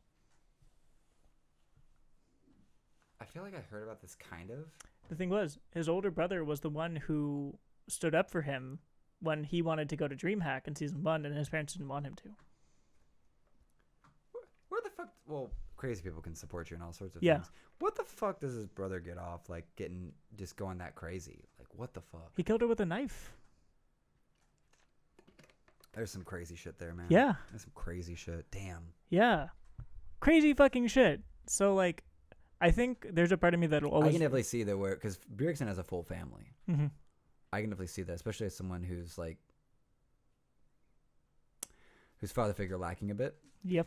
And I can kind of see that out of Doublelift for sure, where he's still got that boy thing about him because if you don't have something to imitate, it'll mess with your development. Yep. On a very psychological, real point. If you don't have something to imitate, you're gonna be a little fucked. Yep. And so I can totally get that. I can definitely see where he never properly. Did I ever? You moved it back up a decent bit at least. Yeah. Yeah. I'm looking at that green line, making sure it's up, but it's not hitting the yellow too hard. So I can get that. That gives reason. It's just one of those where it's you still got to figure out how to just get the fuck out of that. Oh, for sure. Because I can say that I've got a slight. I can give one grievance against Bjergsen in that he's. You kind of wish Bjergsen was a little more selfish. Mm-hmm. Yeah, Thorin talks about that a lot. Yeah, kind of wish he was more selfish about it. Yeah. You kind of wish he was more like Froggen in terms of just no, I'm going to carry this bitch. Yeah. Because Froggen still thinks he's great, hot shit, and he kind of is. Yeah. Yeah. Yeah, you hadn't heard about any of that. No, I feel like it got mentioned way back then before I really got into the pro scene. Yeah. But damn son. Yeah. Some hot shit. What a fucked headline. Yeah, but I think someone pointed out it's now there's something about the higher level players. There might be a party downstairs, but they're upstairs either grinding or working on their actual lives and shit. I'm just that's definitely at the time I was that's definitely Bjergsen, and it's probably definitely Doublelift. Hopefully, yeah. Because they're just both focused on winning, period, equaling I'm gonna win in life. I'm not Yeah. There's something after this, after I retire, and there needs to be something else. Yeah. And I need to be playing hard for like that future. As far as Doublelift, like moving to another country or going for that, I don't know. I think he would have at one point. I don't know if he would still. Like, I think he's too comfortable now. Because Well, it's if he doesn't have a relationship and a family and whatnot to really worry about. Do you know who he's dating? No. You don't know who he's dating? No, I don't care about this shit. So who's he dating? He's dating Lena, Who's Lena? Reggie's ex-girlfriend. That's awkward. Yeah. He's dating the current owner of TSM. Or the current manager? Yeah. Okay. That's a little awkward. It's kind of weird. Oh, weird, but fuck, Yeah. I don't care. But hey, it seems like they're getting along Nah, nicely. whatever. I don't care. Yeah. That's why I don't like Loco. Because Loco is always just hanging out on the girl shit. I'm just like, no one gives a shit, dude. Yeah. Like, I don't care. And he'll try to humble brag, like... Dude, I don't care, dude. Like, I'm sorry, but like, I've never been one on humble bragging on like being around a bunch of attractive women because I made that my life in high school. I was like, you know, I could be a man whore. I'm not gonna be. Because also sees them there's as, like, high... I think I materialized it later on. It's like a lot of these amazing, attractive, smart women. I kind of want them to be able to be at my wedding without it being fucking weird. Yeah. Also, like, treating it as if that's like a measure of success just like treats them like a conquest. Yeah. And it's that's like, really fucked yeah, up. It's like, and I will fully endorse the part where it is a conquest to go out and date and, you know, get the girl, get the date. But you got to break it down further than that. Yeah. Like, it goes much further than that because, like, as in terms of the male side of like most any fucking cultures, like, you have to go get the girl. You have to go meet those requirements, like go get the girl. So you can play like on the conquest narrative, but you better fucking realize it's a lot deeper than that. Yeah, that's a person you're just trying to like, connect with. Yeah, Like, like, it's that's a human. yeah, Like, it's not a trophy. yeah. So like, that's just, and the thing is that I've never been able to take Loco seriously. Yeah. Maybe it's his lisp, but like, especially with this recent drama, it's just like, If he had a better attitude and he still had the lisp, you could probably still take him like more seriously. yeah. Yeah. It's just certain ways he talks or goes about things that's just like, and all the stuff we've sort of gone over with Face Check Yeah. and the blow up with Thorn, I'm just like, I can't take you seriously, dude. There's something No. about like, there's a, what's that word that's associated with John Green's characters or whatnot?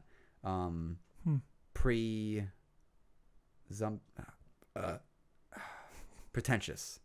Okay. There's almost something pretentious about him in terms of like his own image. He's pretentious about his own image. Yeah. And it just turns him into like, and he just runs too hard on this joke of like if you want to get over like how you've been memed to death about being a man whore and all the girlfriends, you just move the fuck on for it. It's like, yeah, that was the thing. Moving on. Yeah. Like you actually don't care. Exactly. And he obviously still cares because it's still a part of the fucking joke line. And he still gets mad, embarrassed, and giggly about the shit. It's like, come on, schoolgirl. Come on, schoolboy. Let's go. Like, don't care. Like, do you think Thorin lives in what people have said about him? Like, if he did, he wouldn't do anything anymore. He remembers it because, like, he'll remember it because, like, it's just there often enough, and, it's going to affect you. Yeah. But Thorin, like, I frankly model myself after Rogan and Thorin in ways because like I want to be a free person. That's why I do like this podcast and all this stuff, and I'm prepared to just leave YouTube eventually or leave Twitch eventually because I believe in free speech as a core piece and being a free person. So like I always look at Thorin, I'm just like, that's the way to go because he is a free man to do what he wants to do. And Monty by an extension, it's like, you better, if you're gonna sign me to be a part of your brand, you better understand I'm not censoring anything. Like, I'll play proper like timing on like not revealing rosters or shit like that. Yeah. But if you're gonna basically silence me out of giving opinions of things I care about, like the Hong Kong sort of situation, Or like the Thorin Reggie thing, the Thorin monkey versus Reggie, the monkey comments or whatever. How it was all really dumb. who called who a monkey in there? It's a long It's story. old shit, right? Yeah. Who called who a monkey? So Thorin called Reggie a monkey, but not in the way that Not in you're the usual thinking. African American derogatory way. Right. Yeah. Because I'm like, neither of them are monkeys. One of them's a panda and the other one's plasma. Right. It's like translucently clear. He's a ginger-headed fuck. Right? Like he's mentioned that a million times. It's like God, I don't even remember exactly the details. I would want to look them up again. But he was, I think it was something where it was like a metaphor he was using, and he happened to call someone else a monkey, and then also compare if Reggie happened to be a monkey along with this other person, he would think of them as the same or something like that. okay. He wasn't specifically I feel saying. like I've heard this metaphor Yeah. before. I feel like I remember him saying this. Like he wasn't specifically saying, I think Reggie's a monkey. Haha. It was, if they're both monkeys, I think they're both ugly or something like that. Yeah, some shit like that. Yeah. Yeah. Yeah. And people just immediately said, oh, he said the word monkey and Reggie in the same sentence, racist. I'm enjoying, And I was like, what? I'm enjoying the part, like, so I always think about things, crazy shit like this, and figure out how to turn them into a stand-up bit, even though I haven't like done any practice on stand-up in months now. Yeah. And like, I know all the local shit, but I just don't go. But I listened to that. I was like, I feel like monkey is getting to the point where it's about to become the next N-word. And it's just like, if you call anyone a monkey, people are gonna freak the fuck out of it. Like some ginger-headed white dude from Britain who does articles and video essays on esports, like does a extended metaphor comparing two people as monkeys, so to speak, or monkeys that would recognize each other as monkeys or some shit like that, and then gets called a racist. When, check this, he is white as cis white male, okay. He's calling a native-born American who has like, what's Reggie's, like Filipino or something like that, or something? I don't think he's Filipino. He's probably Asiatic of some kind. Something I would guess, yeah. Vietnamese or Indonesian or something. Yeah. Calling this other dude who's Asian a monkey. I'm sorry. The only time you get to call a white person racist for calling someone a monkey is when they call a black person a monkey. That's been the precedent so far. Yeah. What a time. Yeah. That's ridiculous. It was time. But yeah, I think Thorin's this example of like that.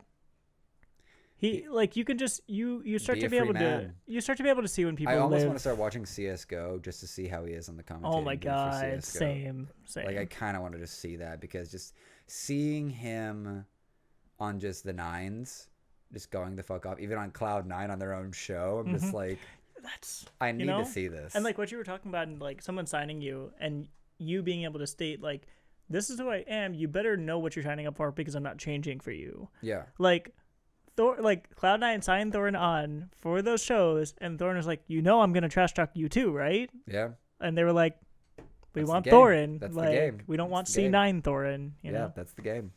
So Although someone put a comment out on one of the Summoning Insights episodes, like you could see like Monty just like look awkwardly looking at Thorin as he's just like ripping into like Cloud9's like roster moves or whatever, and he's like, we're on their show, and Thorin's like, I don't give a fuck. Like Monty is a very Monty is like Thorin kind of mixed with like an Aaron Burr from Hamilton. nah, okay. Where like he has like the intelligence and he has the like non give a fuckness, but then every once in a while he is also still playing the game Yeah. a little bit. Yeah. Well, there's oh honey, I'm watching her play 7 Days to Die in the corner, unfortunately. Ooh, Yeah. Reload, back up. you got this. No, she doesn't. She doesn't respect the crosshairs. Nah, she's fine. There you go. Jesus. Easy, not even close. She makes me so nervous watching her play. Now, Monty plays that. Here's what I actually find hilarious about Monty, actually. He laughs so easily at so many things. Yeah. Like, Doe will do just some silly, dumb shit, and Monty's on the floor. Like, it's just... this is where I think, like... This is where I think we'd get along pretty well, because he laughs so easily at shit. And I was like, I think you're actually a really likable person in person, but when it comes to business, you are a bad bitch. And I can respect that. Yeah. You gotta be sometimes. But it's like, if you're laughing that easily at Doa, and I don't like Doa's humor usually. I love Doa. I love him as an adorable cinnamon bun. I just don't. I think I'm not a fan of how he is as a caster, because I love Jat style, Rivington play-by-play. Yeah. If you ever get the time, go back and find where Jat and Achilles are commentating, like on the play-ins. It's just a great fucking thing. And then like somewhere in the semi-quarterfinals, it's like Papa Smithy, Achilles, and Jat, and it's just so good. Like I really want to find and rewatch that game just to listen to them just talk shit the whole time. Huh. It was such a good dynamic.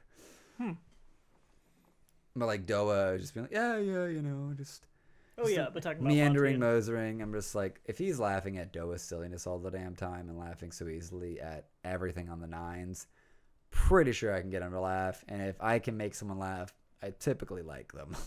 Yeah, I mean Monty got married in Korea in a hanbok. A hanbok? What's that? Like a traditional like Korean sort of like it's like a dressy gown used for like fancy or like for like It's Korean traditional garb for a male for a man's wedding. kimono right? but Korean. Yeah. Because he Yeah, I know what you're talking about. yeah. Do you remember Lil Susie? Well, I know his wife's name. His wife is the manager of like a lot of Cloud9, and so I got to finally see like first time I saw her, and I realized who I was seeing later. During the season 1 finals, they went to like the owner or the manager of each side. Wow. And she was there, and she got to like help talk smack or whatnot before going into the series where Philadelphia got trounced by London Spitfire. But yeah.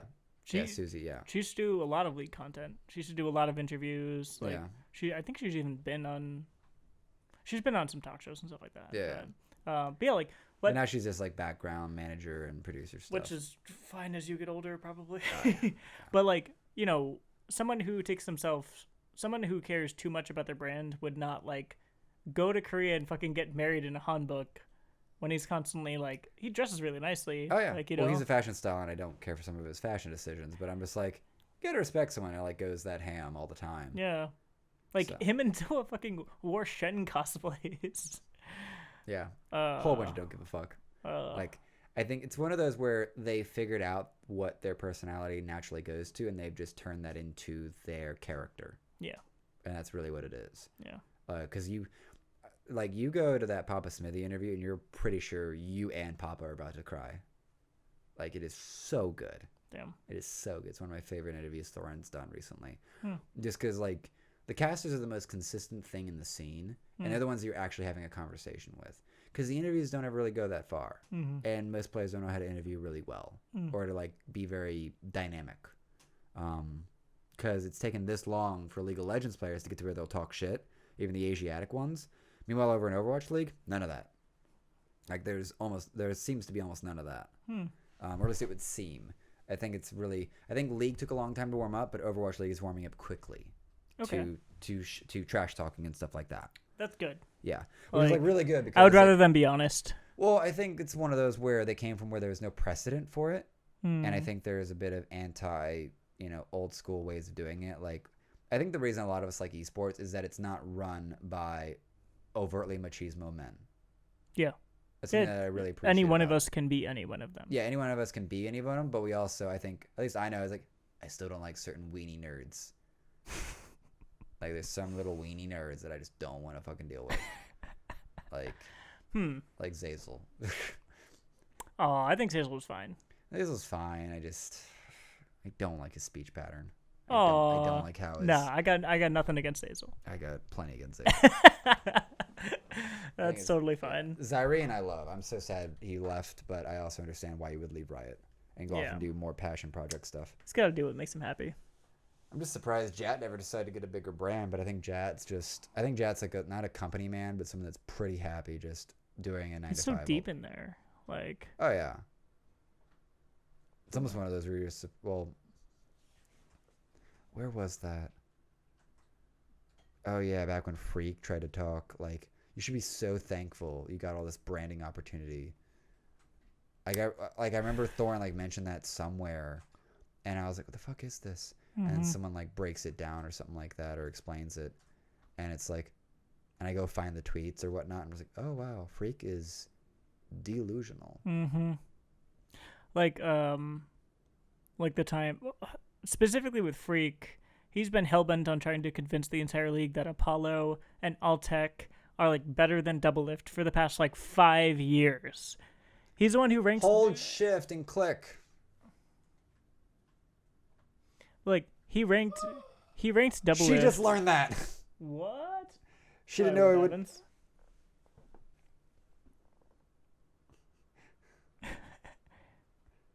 Let me see your face. You played Minecraft with me and you didn't fucking know that? No! Gosh, she's playing 7 Days to Die. She just realized that if you hold shift and click, it'll auto-populate it into your storage box. Or whatever the fuck you're using. No, I did not know that. Yeah, it goes both ways too. God damn it, woman. I love you. I just realized there are 5 monitors in the span of like maybe 10 feet. Which is beautiful. I need to step up my game. I only have like 3. Of what? I only have like 3 available monitors. Oh yeah, no. Well, she, I think hers can support more than 2. Yeah. Oh, yeah. I just don't have space on this desk for a third one. Oh, okay. You could have one with like a rise and have it above, over, in the middle, or something like that. I could, but I'm also plenty fine without it. Yeah. I've always been looking to have 3 or 4. Usually, when I was usually I'd actually have a shelf above that with another TV up there. So I typically actually had 4 screens. Wow. See, I've been on 2 for a while now. I want to try 3 at some point. I think if I was if we were planning on staying in this house, actually, I would actually move that picture over and put a shelf up there and get like a TV or get like something up there, which I think would be really good for like having like developing the podcast a bit. It's like, and here's that. Yeah. There's a big screen for people to like look at shit or like check stuff out. I don't know if you've ever watched any Joe Rogan, but like they have like monitors for just that reason in the studio. Because trying to like show something on that screen or something like that. Because I need to get like a wireless mouse and keyboard just for the podcast stuff, so I can be here until I get like, you know, producer. She just wants to sit there for 3 hours and rotate camera angles and stuff.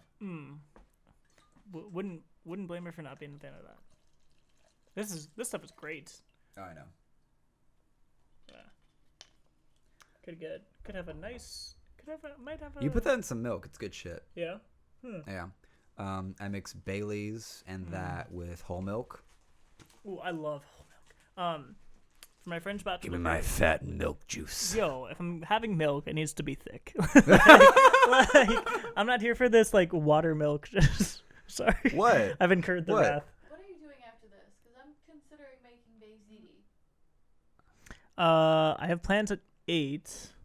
It is 6 o'clock now. It's gonna take me 30 to get you home, and well, I can text Candace to just figure out. I would say like what's the New Year's Eve plans. I freaking love baked ziti. Let's do that another time. I do appreciate it though because that is one of my favorite meals like ever. One of my friends. Yeah, one of my friends used to make it back in high school. But now I'm kind of regretting making those plans. But just want to hang out, get free baked ziti. Honestly, and just like I have Fat Tire beer. I have like 3 bottles in the fridge right now and 2 in dry. So you ever had Fat Tire? So Are you a beer person? I'm not at all. Okay, we can adjust. Yeah. Do you see that liquor cabinet with the cigars? That's true. We can adjust. That being said, I keep trying to find one that I will like. So if you have any I've not tried, I'm down to try them. Okay, let's go through the rotation. Have you done like Blue Moon? Yeah. Yingling? Yeah. Okay. Have you done any dark ales or anything like that? I think the one. So there's only been 2 types of beers that I've either liked or tolerated. One, there's a craft beer I really liked. It was over at Player One. Okay. And then there was, I think it was either a darker beer or an IPA. I don't remember, but it was much darker than normal, and I actually liked it more because it had less of a bite, and it just felt smoother. You ever done the Guinness route? I don't think so. No. Yeah, Guinness is like well loved, and it's even better and more different in Ireland because of just like distance. And perhaps just how the atmosphere. Recipe's different. Yada yada. Okay. Yeah. What else? Fat Tire is a good regular. I don't even know what the color is, The but closest you're gonna get to authentic Guinness here in Florida is the Irish pub that's over off of Fiddler's Green. Yeah, Fiddler's Green. Fiddler's Green in Winter Park. Okay. That's the Yeah. closest place you'll get They have good Oh, food. I've seen them a million times, but I've never gone in. It's really good food. Yeah. Yeah, it feels like a good old classic bar too because it's like all wood. Ooh. Hardwood, like glossed, and it's just tight. Huh. Like, and the bar is like nice, long. Like, it's a great spot, and they Okay. have really good food. Have you not a bar, but have you been to Krungthup over? Holy shit! You just leveled all of them with that one shot. Been to what? Krungthup over in Winter Park. No. It's like this some sort of, I don't know what the Asian origin is. It's not like Chinese or Japanese, but the best sandwiches I've ever had. Okay. Just it's a tea and sandwich shop. Have you been to Toasted? No, I want to. Oh, it's good. Pom-poms? No, Okay. Reload. punked up. Hit R. I've wanted to go to Toasted. It's good. Toasted is really good. I get this smokehouse, which is get like toasted bread or whatnot, Yeah. mac and cheese, Oof. like just like maybe like I don't even know what kind of cheddar, Yeah. and then pulled pork with Okay. like barbecue sauce. Classic mixed in. Southern like. Oh pulled yeah, pork it's really sandwich. straightforward, simple stuff. Yeah. It's fantastic. She's dead. God damn it. Yeah. 7 days. Must create space. I know. You're in a box. Hello, welcome to my cage. Please kill me. A glass case. What else is really good? Are you a sushi fan? Yeah. Okay. Do you know a good unlimited sushi bar? Because there's Because Sakura over off University Goldenrod. I think I have been there once. Yeah, it's right by Full Sail and all that. Yeah. I went there once with. Sit down, get your thing. I want this, I want this, I want this, I want this, Mhm. and off we go. I must eat it all, but I don't care. I'll be here all day. That's the one where they charge you if you don't finish it, right? Yeah. Them and Iziban, the Okay. Korean barbecue there off 50 and 436. Okay. Yeah, they do that too. But Iziban's fantastic because you can get sushi, but you can also get like they just give you like the recently frozen like raw meat, and you have a little grill right there. You just cook it right there on your table. Okay, almost like a hot pot. I guess. Yeah. I've never do a hot pot. But yeah. Korean hot pots, you pick your proteins, your broth, stuff like that, and you cook it right there. Nice. That's Nice. nice. That's really cool. What Cool. else? What else is really good food? Firehouse is really good food. Small piece. Oh, Domu. You like ramen? Domu is the best ramen I've had in my entire life. Oh God, yes. The better ramen we've had was in Portugal, though. In Portugal? Lisbon. Okay. Yeah, it was the first ramen we ever had. We went to this ramen shop right across the street from the Lisbon University that was there. Wow. And the only difference was that I don't think they had duck fat soup, or they didn't have duck fat, so it was a smoother broth. And also maybe the pasta was lighter because pasta in America is so goddamn heavy. The pasta was made with the European water, so it was much different. Well, they also have the different wheat. They have the traditional long grain look like out of fucking Gladiator shit. Our grain has been sort of modified and bred to be shorter and thicker, which I think has led to the gluten-free crisis because there's more gluten in the wheat since it's been made different or made thicker. Sorry, the person with the plans tonight is sending out a text. I'm listening, but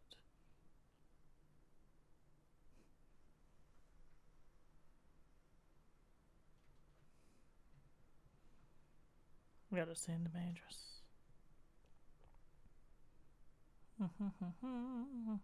But yeah, the water in the surrounding area can have like that huge impact because like that's why like New York bagels are better than than any other bagel you'll have like. Yeah, because it's just lighter. It's softer water up there, and right? it's like it's just really clear water, and there's a lot of it, so they can make the bagels really big and really fresh. Yeah. Like the big.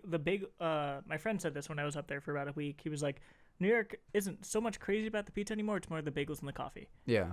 And I had the best bagel I've had in my entire life, and I'm so sad I don't have it. It was just a right nice, now. soft and light bagel, basically. And huge. Yeah. It was dripping with cream cheese. It just felt, it was so fresh. It was so. Because anything is like a Thomas bagel, like you get half a bagel and you're pretty full after that. That was literally, my friend was like, we'll split one. And I'm like, what? Why would I split a bagel? Big doughboy. But no, it was the size of a plate, and cream cheese was dripping off both edges. And I was just like, oh. Like, it was incredible. One second. Just sending my address. Just sending my address out to people. It's fine. What do you have people coming over tonight? My friend's going to come pick me up from my apartment. Oh, okay. Yeah. And then what side of town are they coming from? And what time are they picking you up? From Universal. Oh, okay. So Yeah, yeah, I'm taking you like I'm helping. I'm not hurting. No, you're good. Because he was coming from UCF, it's like, motherfucker, I'll drop you off down there. Shit. I don't know where it is around there. Yeah. Oh man. But let's see. Oh, boy. Trying to actually be Social. Yeah. Yeah, get out of the house. Stop brooding over your recent change in relationship status. Yeah. But it's so easy to. It's very easy to. I'm aware. Mm-hmm. Are you shooting the moon? Uh-huh. Gotta shoot the moon. God, with your blunderbuss? Yep. God. It's long range. That's a particular term, right? Like shooting the moon. She's literally doing it in the game at least, which is really, really helpful. Oh, I love the environment. Well, it's all right because she's on the 15th day. Okay, so she's entered the 14th day. It's gotten even harder. Oh. It really didn't. It's harder when you have more people. I feel like there's a multiplicative one.